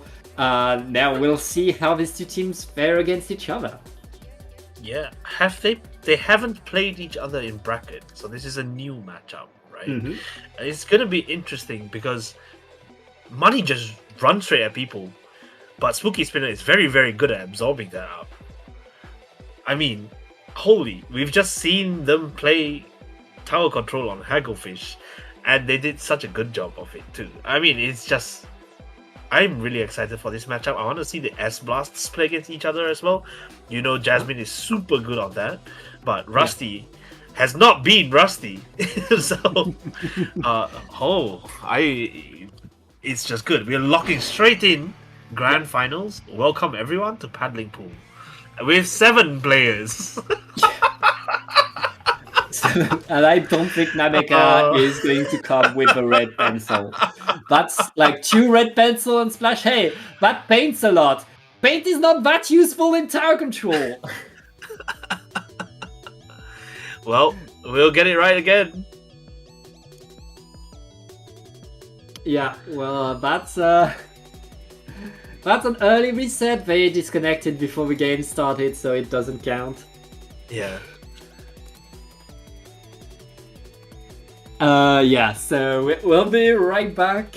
Do we have yes, our 8th is already back in the lobby, so it shouldn't take too long. Nice. Yeah, apparently someone's switch exploded right as they were raiding up. So yeah, that's dangerous. Well, considering they got back so fast, they probably bumped their internet connection or something like that. Just kick the router. But there we are. A quick ready up, and we're jumping straight back in to Hagglefish Tower Control to start grand finals on Paddling Pool. Yeah, let's get into the game right here. Jasmine is not going to bring the S-Blast. That's going to be the Rapid Pro Deco. And having an Inkjet on tower control is always the opportunity to make crazy good plays. So I'm very happy to see that weapon's in Jasmine's hand. And yeah, let's see how things go, how things happen right there. Both teams are already fighting all around the tower, trying to get some control. Everybody throwing all their specials. Ooh, very nice from Philly. Just wow, going in with the wave breaker, knowing where everyone is, getting a 3 down on many. That is a delayed wipe. Actually, all 4 players have gone down now in this early push. Cheaped, just going to get that in. Very, very nice early cooler as well. Rusty with the Booyah Bomb in preparation. I mean, free checkpoint, can you say? Yeah, that's a very, very nice push right there by Spooky Spinner. Oh my god. Again, when they have the momentum, they don't stop, Dory. They still moving in and getting more and more presence. The checkpoint broken already in just 1 minute into the game. What 2 checkpoints an in a minute is so scary. Yeah, if you're Team Money, you've hopefully been staying warm the whole time, because if not, you're in for a rude shock. Yeah, that's that is Spooky Spinner right now, maintaining their presence, forcing their way in, and Clara getting more and more splats, not stopping. It's 3 down onto Money, and Spooky Spinner right now is no way. so explosive. They're going to snowball this so hard. The Booyah in that corner has been consistently just such a good placement. It took down Sam it did enough damage to Sam that they had to crab up, and then the crab died. But Rusty is here ready to just drop on anyone. And wait, that did not kill? Okay. It's just Rusty left, and that might actually be the end of the push. That's the end of the push, but we're still behind to make sure Money is forced to look back. Money is not going to get control of the mid thanks to Rusty being so annoying right here. And Spooky Spinner, Spooky Spinner will be able to establish their defense right here. Huge play, as all of Money right now are angrily trying to force their way in. Oh yeah, you can tell they're angry for sure. Losing 2 checkpoints in 1 minute and then getting stalled for 1.5 minutes. Finally getting to push. Sam may disconnect here. Oh, Sam, don't be there we go. Oh, no. Okay, this is so galling, because Spooky Spinner have already got way past. Yeah, I mean, we're way too into the game right there. Damn. That's rough for Team Money. Who now are down 1 player and 1 checkpoint at the same time. No! What? Just going in! I mean... Oh my god. It's so sad. But there we go. We know that they played super well. They deserve this. I I don't think money will feel too cheated out of a game. It won't be a case of the semis. Yeah, I mean And- that's the game. Sometimes that's going to be Yeah. game number one for the spooky spinner. Okay, It's- but Team Money now have had 2 DCs. One before this game and one during this game. They're gonna have to think about if they want to risk or if they want to call this up.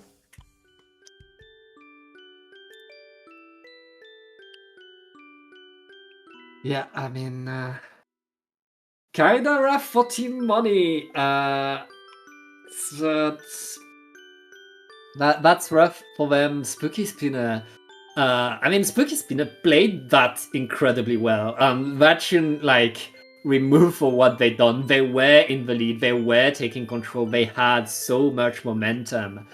And yeah, Team Money not able to play as well as we know they can play. It is kind of sad. We'll see if Sam is able to get back in there. Okay, Sam is back in the room, so I expect then they're going to try to play some more. But for now, that's game number 1 for the Spooky Spinner. Yeah. They actually got away with it. They've now benefited from DCs twice. Not that they didn't play well both times, but the first time actually kept them in the tournament long enough to get to this stage, and now they're in the lead in grand finals. Must feel pretty good. Yep, that's a nice opening. But remember, Team Money got here for a reason. Team Money is on the winner's side. Team Money still has a lot to show us, and now they know what to expect from that unusual comp that Spooky Spinner is running. Going into Rainmaker, they'll find the answer. We'll see what they can do. It's certainly not over. One thing is for sure though, if you were going in there thinking Spooky Spinner is not on Money's level, well, they are. They're very much able to fight them. They're very much able to push in. And now, can they do it 2 more games? I hope Team Money have been watching the stream, because they have to be ready for this Kraken heavy. Oh yeah. Yeah, especially on Rainmaker, Clara's Kraken are so dangerous. Jasmine is going to switch back to the S-Blast. Meanwhile, Philia and Clara are switching weapons to have a Crab Tank and a Kraken ready to take control and stop Rainmaker whenever it's going to push. Yeah, it's very nice that they are so consistent with this Crab Stamper Kraken combination. Just works. However, Sam wins that fight, takes 2 down, and it looks like the rest of the team are backing up very, very wisely. However, the Kraken is out. Which helps. Fox is going over Greats, which obviously Krakens are completely useless against. And nothing much happens. Whoa, nice. Okay. What do you mean nothing much? Jasmine is way ahead, giving all the space to Money. That's a free checkpoint by Sam. And Money right now have a huge push on their hand, pushing in, huge. going forward, and they're still going in. Sam forcing the way forward thanks to the Boyabon is going to get to 12 points. Spooky Spinner. Certainly, defending as much as they can. They're able to get the splats, but that was quite the blow by Team Money. Yeah, Team Money played like Spooky Spinner there. Just found one advantage, went all the way in. I got turned around, which is why I thought Jasmine had backed up for some reason. But they were on the enemy side doing that stuff. Yeah. Yeah, and then we see good pushes now. And that's the answer by Spooky Spinner right there, getting almost to the checkpoints, and they're getting that repop. They're so close to it. and still able to maintain their presence. The Kraken by Clara is going to provide the cover, No way. but not enough cover. It's not enough. Clara forced to go away, and it's going to be a delayed wipe in favor of Team Money. Team Money, I mean, they just woke up. They won back up into this game, and now they're ready to push even more. That's been poking very, very patiently with bombs and just taking up so much space, being an annoyance. Spooky Spinner don't have the advantage of having, you know, kind of like quite mazy map now. But apart from that initial setback, they are still doing quite well. Sam is really good at finding these pigs. Wow. Yeah, right there. That's we have 2 minutes left into the game, and Spooky Spinner have a Rainmaker, but they still have to break through that checkpoint, and Team Money are throwing all their bombs, everything they can over that checkpoint to deny the way in. Chipped is right there, but still more explosions coming in. 2 down on to Spooky Spinner. Team Money very much able to defend that checkpoint to deny the presence right there, and Sam is jumping in, able to force the Rainmaker away and to punish the jumps as well. Cheap nearly got Sam there, but Sam's just better apparently. So here it is, the Rainmaker is stuck in such an awkward spot. The whole of mid is completely orange. There's only a minute and a half left in the game. Spooky Spinner are not used to being in this position on a Rainmaker game, which they've dominated in the sets we've got to see. Ouch. Yeah. Ooh. Right now, Spooky Spinner are still able to get the fight. They're still able to maintain their presence to get things going. Clara going in with the Kraken followed up by the Booyah Bomb. That's, very nice. I mean, that's full control over mid by the Spooky Spinner, but they need to run forward, and Navika is there to defend and to use Bazooka to force everybody from Spooky Spinner to cower away. 1 minute left, Dory, and Spooky Spinner still can't find the way in. They don't have an answer to the amount of pressure that this pencil is putting out. The weapons are just not good enough to push. The pencil is now down. They have to get around to it, but Namika is there. That's just what carbons do. Apparently, they managed to take out the carbon. This could be huge. They have a Booyah Bomb in hand, and you know they that. Whoa. And that is, yeah, that is big right there. 15 seconds left. Spooky Spinner are going to need to get the push in overtime, but right now it's looking pretty dire. Clara activating another monster Kraken to go in, getting us flats, getting some presents right there. Chipped, getting the checkpoint in the nick of time. Now it's all about the overtime push. They get the repop, but the pencil is looking at you with the deadly laser. Yeah. They just kind of, I think they panicked at having to pick it up immediately, and then the pen was just ready, had it lasered. Unfortunately, that was all the points they managed to score in this one. So it puts them in a very, very different position from what they're used to. Although 1-1 is still nothing to sniff at in grand finals. Yeah, right now that's a 1-1. Spooky Spinner, I mean, they've shown how well they can push, how well they can take control of the game in game number 1. Right here, though, we see Team Money that adapted to what Spooky Spinner was doing, that was able to shut them down over and over, to not let them get their momentum, not let them get the way in, not let them get away with a cheeky Kraken. And now it's on Spooky Spinner to adapt. It's their turn to change what they're doing if they want to get back into this set. But it's still 1-1. Still much more can happen. Team Money needs 2 more games if they want to be your battling pool champions. Yeah, they have played just superbly the whole time. We go straight into Cam Blitz here. All the players are alive, which is nice.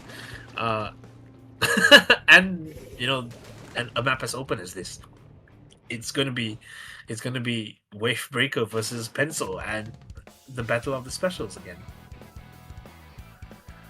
Yeah, right now, that's still the opening coming from both of these teams, and an early splat on the Spooky Stamper already is pretty good for Team Money. That's going to allow them to take control. Sam can use the Crab Tank without much contest right there, as Jasmine is pushing forwards. That's splat after splat. That's clam after clam in Money's pocket right there. Money is in the right position to hold the control now. All they need is one more special to get under the basket. Very interesting gameplay there. They kind of just slowly led Spooky Spinner here and there, poking them, taking one player at a time. They don't have a, you know. Oh, yep. Sam is in, and Sam is in. Sam will want the crab for this location. Look at them painting around. Nearly gets punished for it, but then the push is still going, and this could get really bad actually, as Fox comes in with almost a full complement of clams. Yeah, more clams and a crab tank to defend as well. That's Money getting to 41 in their opening push. That being said, they lost 3 players. That's going to allow the Spooky Spinner to get back to mid as they are fighting. Fox is forced away, and the punish on the jumps could give them some momentum. You know how dangerous they are when they get momentum, Dory. Oh my. Namika with that Trizuka just manages to catch the last one out unawares, and that fizzles out into nothing. A very, very good gameplay from all around. I think that was that a wave breaker kill on that? Oh no, that was a shot. A very, very nice positioning from everyone involved. Yep. But that's how games go in the mid game, when everyone is fighting for their lives and for any bit of turf they can get. Yeah. Right now, the Team Money, they're defending their side of the map, but they're the ones with the clams. They're the one with a super clam already, and Spooky Spinner are not able to get much now. They have a super clam, but they were forced away from the basket. They're still kind of struggling to establish themselves, Dory, and with a Booyah Bomb thrown to their side, Money is still in control of the pace of the game, it feels. Oh, nice. Very nice. As you say that, suddenly there's a that is huge for Spooky Spinner. They will get these 2 in, and then that lead looks so much less daunting. Very, very funny. That might actually be lead for Spooky Spinner if they play this well. That is 73 points in a single push, and they are hoping to keep it going. Might peter out here as Namika gets back, but Clara backs up. But that is a solid statement of intent. Yeah, right there. Spooky Spinner got simply a solid push, but got a lot of points that gave them the lead, and they still didn't lose that much presence of the map. But all of Team Money now are angrily pushing their way in. Sam trying to find the way forward. He's going to force out, but that's still a lot of presence for Team Money right there. Who have 2 super clams ready to be thrown at the opponent basket. If these 2 super clams go in, I think that's the lead. Yeah, that will be the lead for them, I think. But they managed, Spooky Spinner actually managed to weather that storm of blue ink really well. We saw Cheat's point of view just now, and that was just everything being thrown at all the retreating players. However, Namika is in, and no one really wants that. Has to be forced to jump out. Defensive Booyah will be huge in stalling, and then we are below 1 minute. So Spooky Spinner feel a little bit nervous, but they are still getting the picks needed. Rusty is doing huge work here. Oh my god, huge! Yeah, right now, nice splats coming. It looks like Spooky Spinner are able to push Team Money away. Team Money were so close with so many clams, but they were not able to get in, and now Spooky Spinner have the momentum.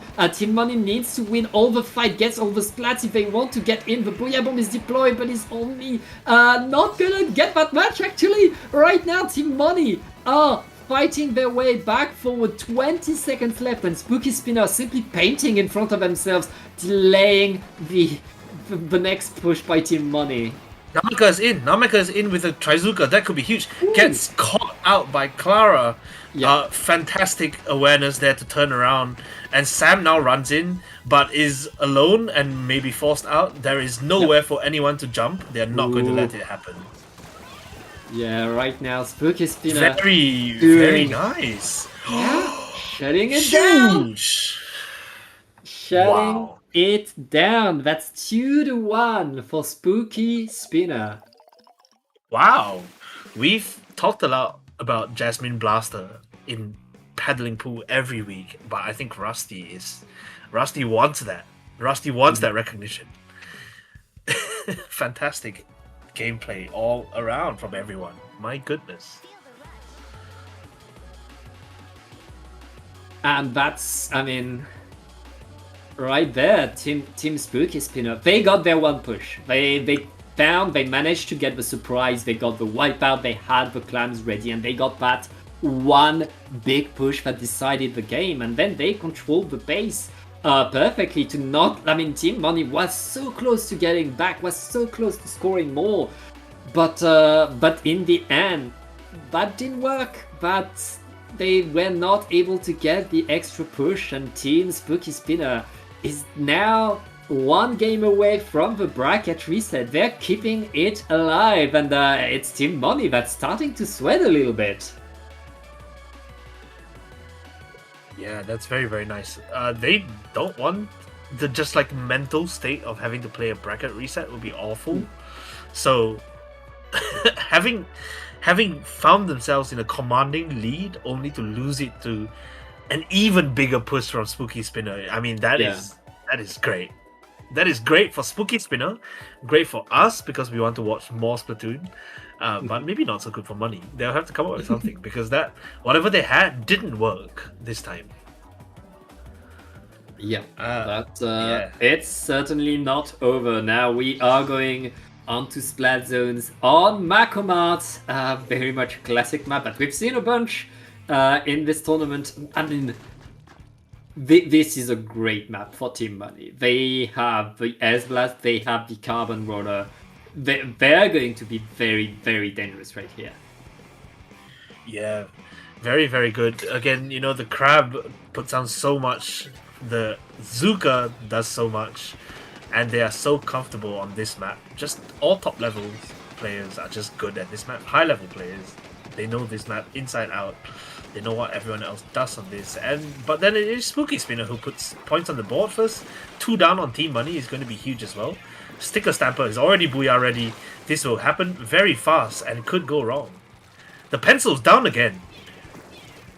Yeah, right now Team Money is held away from the zone as they're trying to go back in, but with that Booyah Bomb and Sam painting the zone, that's going to be penalty applied. 1 minute in, and that's already a nice opening by Spooky Spinner, but now it's Team Money getting control over these stacks, and Sam activating the crab tank right there. Forced to move to the side because of a Booyah, and able to not... to still kite is right there. Both of these teams looking at each other, trying to find the way in. Sam manages to pick up Clara on the left side. Ooh. That is huge because Clara is the stabilizing force for this team. Ooh. And now Spooky Spinner are 3 down. They don't manage to put down more points, and Team Money will take the lead. They are feeding in one by one now, so this could get bad pretty soon. Spooky Spinner have to reconsolidate, and then they have like 1 attempt. Yeah, not much time left on that zone. Spooky Spinner needs to go in. Sam is already activating the crab tank. Once again, the crab tank is countered instantly by the Booyah Bomb, but Team Money keeps control over the... Oh, well, no, they're not keeping control over the zone. Beautiful. Let's go, instant painting. Oh, my God. Yeah, that was... still in there. That was instant. Very nice to put down some penalty and have some... They are really, really good at diving straight at the pencil, I've noticed. They often start a push by going straight at the pencil, and the instant the pencil is down, they get the advantage. So they are looking to get rid of the penalty right now, and they have taken right stack, which is huge. Yeah.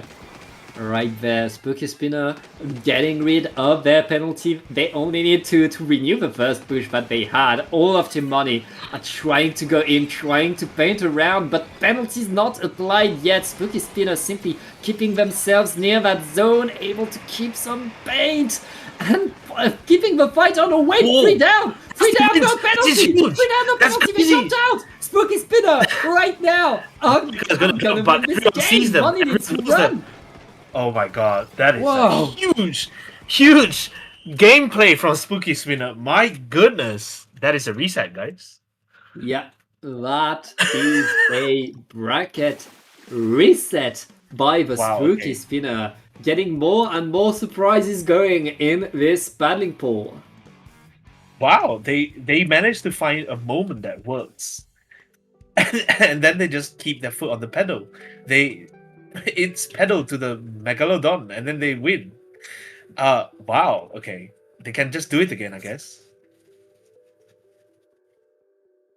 That's Spooky Spinner solidifying themselves as a team that's here to win. I mean, we've had so many teams that have shown how dangerous they can be, and we've had so many back and forth between teams that are so evenly matched. Right now, Team Money not able to do enough, and I feel like Makomat was good for them. That was supposed to be good for them, and look where we're going right now! There's so many maps on the screen. But we're going right back into the same map mode! Can we gentlemen's agreement to something else? Nah. No, This is we can't! amazing. We Let them play it can't. again. Let them play it again and then see what happens this time, I guess.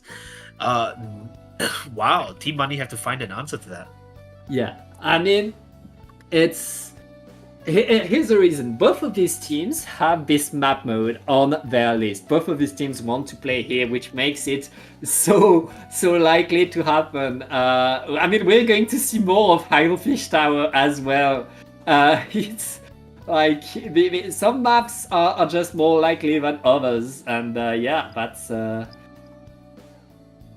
Yeah. just how it goes. Yeah, so if you're new to Paddling Pool, we have a weird overlay right there. This is not a best of 9. This was the first best of 5 that was won by Spooky Spinner, and now we're playing a second best of 5 because Spooky Spinner, who was coming from the lower side, got the reset. Here you go, all 5 final maps of this tournament.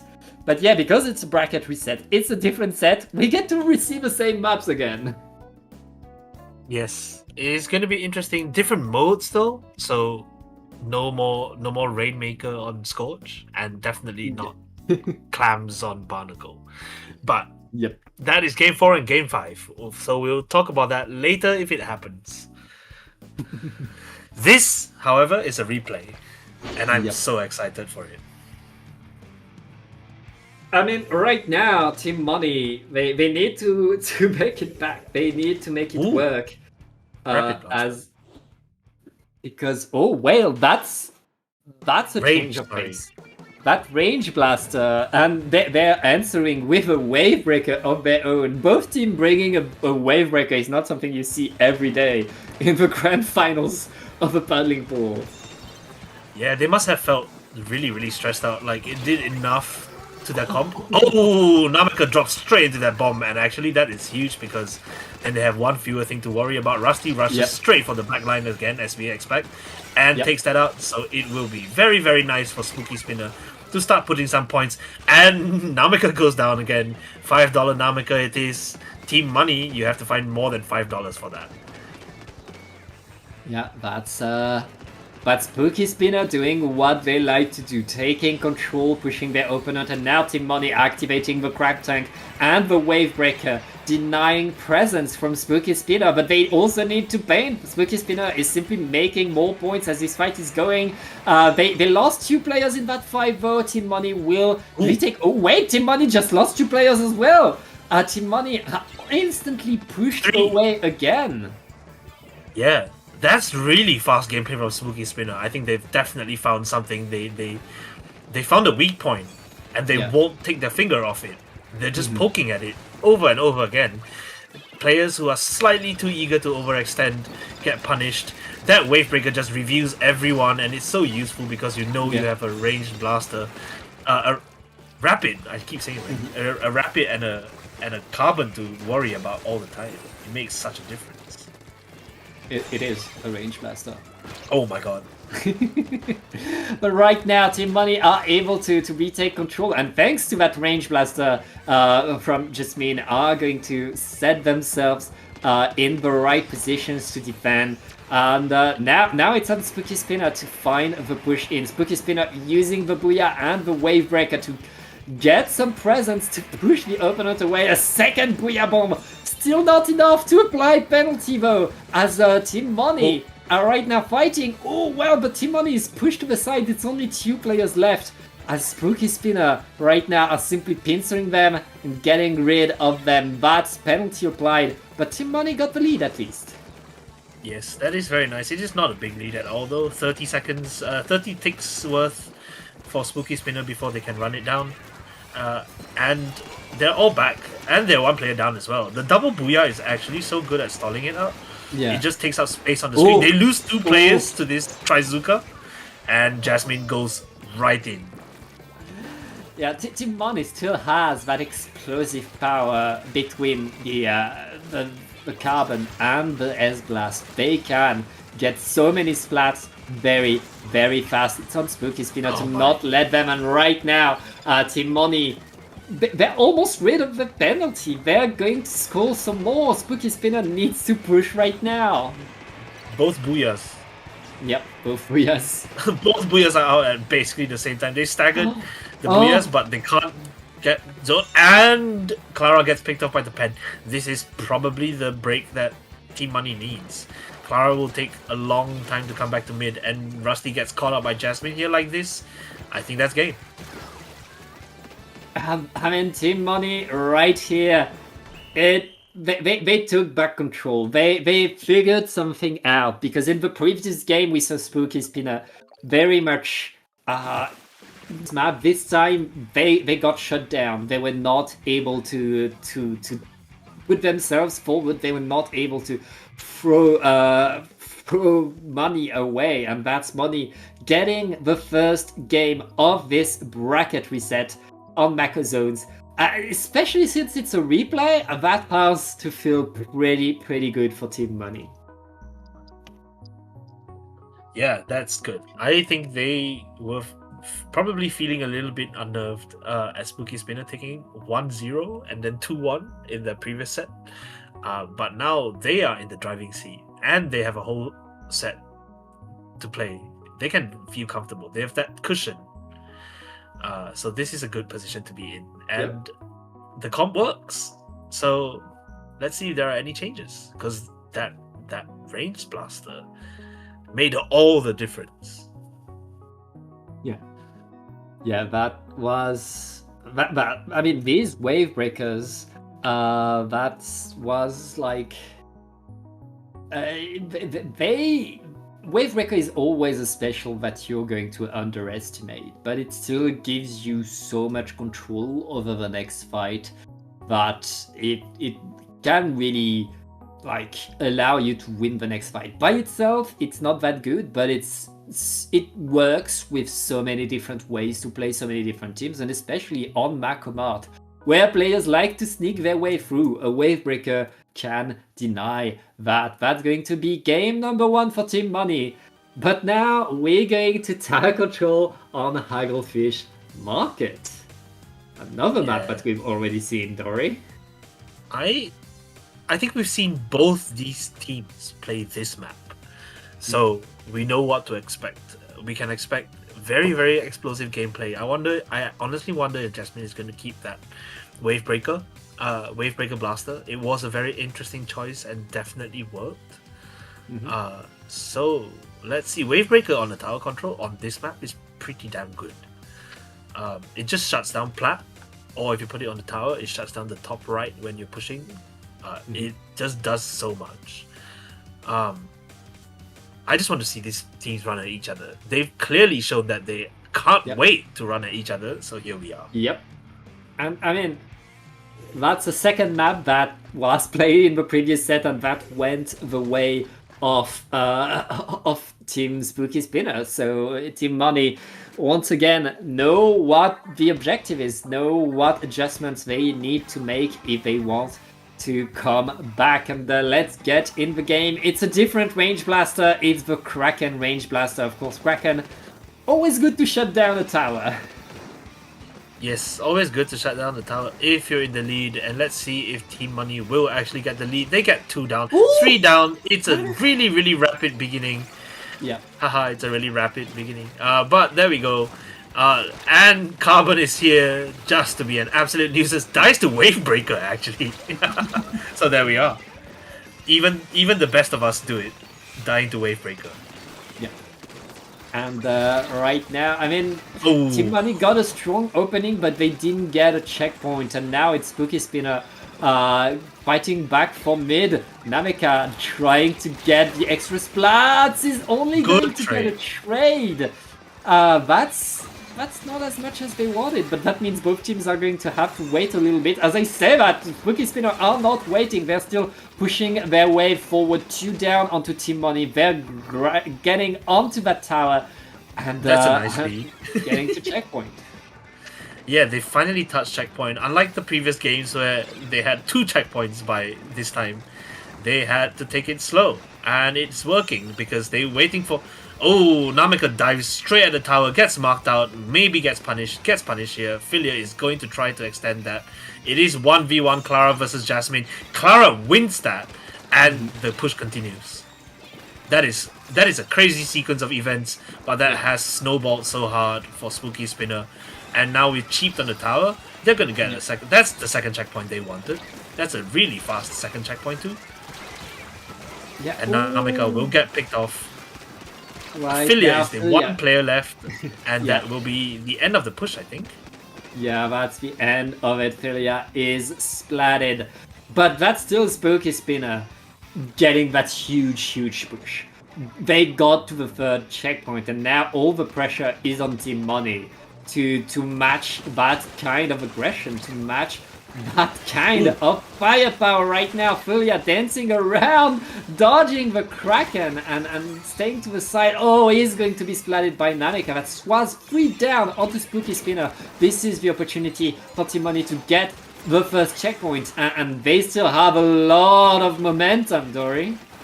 Yeah, Nameka is out here. At least all of Spooky Spinner is super aware that there is, there's going to be a carbon roller running at you instantly. So they are all being super careful, just painting up. Unfortunately, Ooh. they do drop slightly carelessly, Ooh. and this might actually go so badly for them. Focus. They just have to push Jasmine off the tower, and that will Yeah. be fine. Jasmine As long as dancing Jasmine is not around. allowed. Wow. No Kraken allowed on the tower. We are now 2 points. 2 Yeah, points they'll is what get love separates here. these 2 No. teams. Get out. But that was a good push from Team Money, showing Yeah. that whatever Spooky Spinner they can do, Team Money can do. And hopefully they want to do it better. Yeah. But that will take another attempt. Yeah, one more attempt is like right now. If Money gets a push, that could work well. But the Spooky Spinner are simply going in, getting a few trades, not letting momentum go.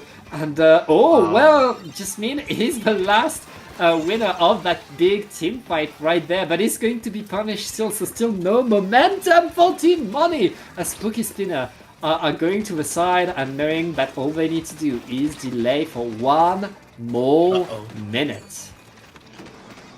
Oh, They're gonna want Oh. that booyah. Rusty is in an awkward position. Clara gets Yeah. picked off. They are 2 down. Where is Rusty? Yeah. Can they get... They put the booyah on the tower, but don't actually put anyone on the tower, and this might Yeah. be awful. Can they lose lead here? They lose lead by 1 single point. Fox is still dancing around. No, you can't do that. This is so painful to watch. No! Really good gameplay from all sides. They just held on to it. The Kraken Oh, they actually don't made know. all the difference. Nameka is here. They don't No. They don't know that They do Nameka not is know. here. They don't know about this. They don't know that Nameka is here. Nameka ready to get the splat is not going to find it. Okay, he's going to get the trade Got with one. Clara. That is huge for Team Money right now. Spooky Spinner need to push forward without their backline, and they are doing Zip it. is They are coming out. going in. Zip is coming Filia, out. yeah. Can they zip in? The Booyah Bomb is No zip active. needed. Filia got a pick by just Mhm. being under the ledge, Yeah. waiting for people to come in. And this could snowball. Namika Yeah. is coming in. All the bombs are being thrown at the tower, but Namika gets picked off. Ooh, Kraken. Just a Kraken. The Just a Kraken. Kraken. No The way. Kraken. That's so sad. GG Kraken. Yeah. I know VC, they must have all been yelling about the Kraken, but there is so little you can do when the Kraken just Yeah. lasers on the tower right at the end. That was a fantastically fought game. So the 2-0 actually just doesn't show how tight this game was. I mean, we've seen how well Spooky Spinner can do. Spooky Spinner got the bracket reset 3-1. They very much deserve to be here, but right there, Team Money able to get the upper hand both of these games through unrelenting aggro, going in over and over, and having the awareness to simply establish themselves, get the points that they need to get, and maintaining the presence that they need to get the control right there. That's the second map in a row that was won by Spooky Spinner in set number 1, and that has now been taken by Team Money. Yeah, that's something they have to work. Yay, new maps! Thanks, Gerard. Yes, it is. Wow, it is not zones here, as we saw earlier about Rainmaker, which is very interesting. Yeah. I mean, are we going to see the Kraken again? The Kraken worked for Team Money here, and Spooky Spinner will use it, right? They always use Kraken Crab For Rainmaker, on Yeah. Rainmaker, yeah. It works. Wow. Now on this map, the Kraken doesn't work as well because getting the jumps with the Kraken is not as easy as when you're in squid form. Like one single shot on you would stop all your momentum and you'd fall down. But it's still, Kraken is very powerful, and especially since you want to be pushing beyond the checkpoint, having that Kraken to open things up is very much a tool you want to have. Yeah. It's just it's been such tight games, you know. Spooky Spinner are going to feel like they get so close. They get so close every time. And now they are in the grand final, in their tournament life. They want to win this. So let's see if they can manage to keep Jasmine's ranged blaster in check. Yeah, right now, not much surprise in terms of the team compositions. Jasmine is bringing back the Kraken, so is Clara. We're going to see these Kraken duels. Kraken can simply shut down the Rainmaker, which is always a great thing to do. And right now, both teams trying to get the control. The pop was pinged, but everybody is still around, ready to fight for it, and the trades are coming. Nah, Jasmine is being allowed too much space in the mid. She's already got 3 players on that list, and Clara comes up with the first one just to try to get everyone is just using specials on each other, just trying to get something to stick. Clara gets an early kill on Sam, very nicely fought. Will probably be forced to jump out as Team Money. Wow, okay, Rusty dives straight on that. Trade after trade after trade for 1 minute now. Both of his teams trying to get the upper hand, but it's 2 down onto Spooky Spinner. Team Money are going to mount a push. Sam is right next to that checkpoint, forced to wait a little bit, but is going to get through it. Paying with their lives though. 2 down onto Team Money, but 2 down as well on the other side. A repop could give them more points right now, Dory. Yeah, that was a really slightly careless peek from Clara. Just walked out onto the grey and got taken out by Fox, and that will make such a difference because you want that Kraken to stop the Rainmaker if anything happens. But, okay, we have Booyah Bomb, we have one going down. Nameka going down is probably going to be huge because you can't just W key straight in, and the Kraken is here. Rusty kind of runs headlong into that. Rainmaker dies, everyone else dies though. Everybody dies. Yeah, everybody dies, and Spooky Spinner don't actually manage to gain that much space. Very nice, very nice on that crab. Wow. Yeah, that's a big crab and a huge. trade by Philia. That's 3 down onto Team Money. Spooky Spinner are going to get back some presence of the map thanks to these plays right now. But they need more of a presence, they need points. And all of Team Money is already in defensive position to stop them from going in. And Clara, right there with the Blood Splatling is only going to get a trade. There's so many splats happening left and right, Dory. Yeah, that's so much happening in this game. And the camera is going everywhere trying to get all of it, but all these people, all these 8 players, they're fighting for their lives everywhere. Rusty is sharking, will actually manage to get that pick very nicely spaced, gets taken out by Trizuka, and Team Money will just resume their push, I guess. Yeah, right now. Oh no. That's a big double. That's a big double by Jasmine's blaster right there. And Spooky Spinner, now they need to defend with everything they got. They need a trade on the Rainmaker and they get it. Nice dive by Rusty. That's going to give their team the time to get back in there. But they still need to splat Namika. They managed to do it. It's not over. That could have been so much more worse if not for Rusty diving forward. Yeah, they managed to get Fox away from the cooler as well, which is huge because then the team don't get jumps into cooler. But Namika's already back and ready to use that. Yeah. There we go. The Kraken, but Namika's behind. Do they know? Yeah, they do. Namika They are got aware. behind. They know that Namika's. Oh, that's sad. That is sad. But They have yeah, got it that's now, the though. game right now. Rainmaker is reset, and Spooky Spinner, they have 1 minute. They haven't scored a single point yet, Dory. Yeah, at the same time though, Team Money have only managed to crack checkpoint. Yeah, So it's been so close. Not like like you'd say, oh, not much has happened. Just one team got the checkpoint, but so much has happened, and now Clara almost getting the checkpoint, still not able. That's to so go close. through so many fights, so many things happening, and right Rusty's now. right here. Rusty might get Rusty does not win that. Philia cleans it up. This could go bad, really badly if they drop it. Yeah. And Very, very good awareness play to get some points on the board, I guess. But Philia is up here and ready to just soak up anyone who's coming in. ooh, that is crab gonna- tank just that will make gave a difference. so much space to Spooky Spinner. Sam is here. Chip, you forgot the checkpoint. You forgot the Checkpoint. checkpoint. Oh no! Oh no! What's the difference? Oh, That was no! actually the difference. Oh no! Not like this! That's crazy. No! No, team! Oh. They had the checkpoint, they had the repop, they had the Kraken to repop, they had the game in the bag, Hey, but they forgot that is so the sad. checkpoint! It happens to the best of us, I guess. That was such a pity because they had that. To lose a tournament in this fashion is so heartbreaking. My goodness. Grand finals, they got the hero bracket reset. Yeah, and yeah. then Wow. And yeah, but the Rainmaker got stuck in the spinner, like they're not even able to get it back, like that's so that is so unfortunate. And they had like the way through it, they just went around the spinner because they went thought they didn't around. need the checkpoint.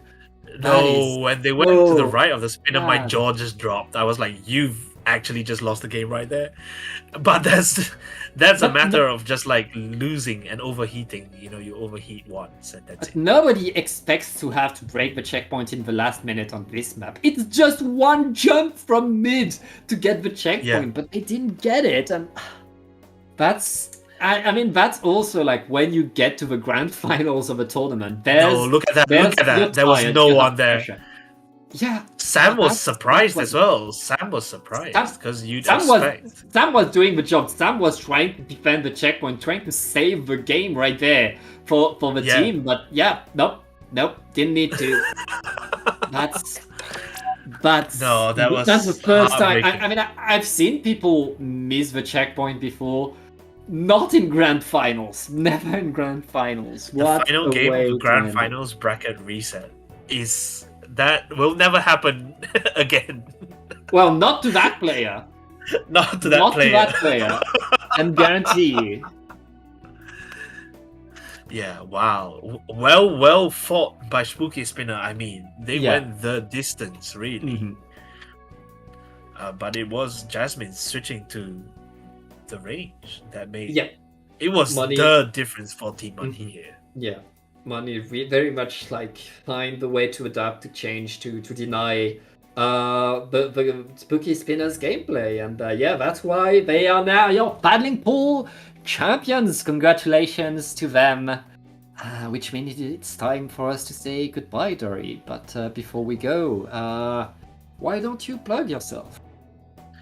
You can find me on Blue Sky. Let's stick with Blue Sky, where Yeah. my ad is on the screen. It's a much better place than Splat Twitter. It's a much better place than Twitter. So go on Blue Sky. Let's re-establish our community. It's nice. It's good. And Pat, tell everyone where they can find you, and you'll be at Octofest too. Yeah, I mean, you can find me on Blue Sky. It's written on your screen right now. I'll be at Octofest. Come say hi to me. If you're coming to Octofest, I want to speak to you. I want to meet people. So yeah, thank you so much for watching. Special thanks to Jorian, our observer. And we'll see you in the next one. Bye-bye.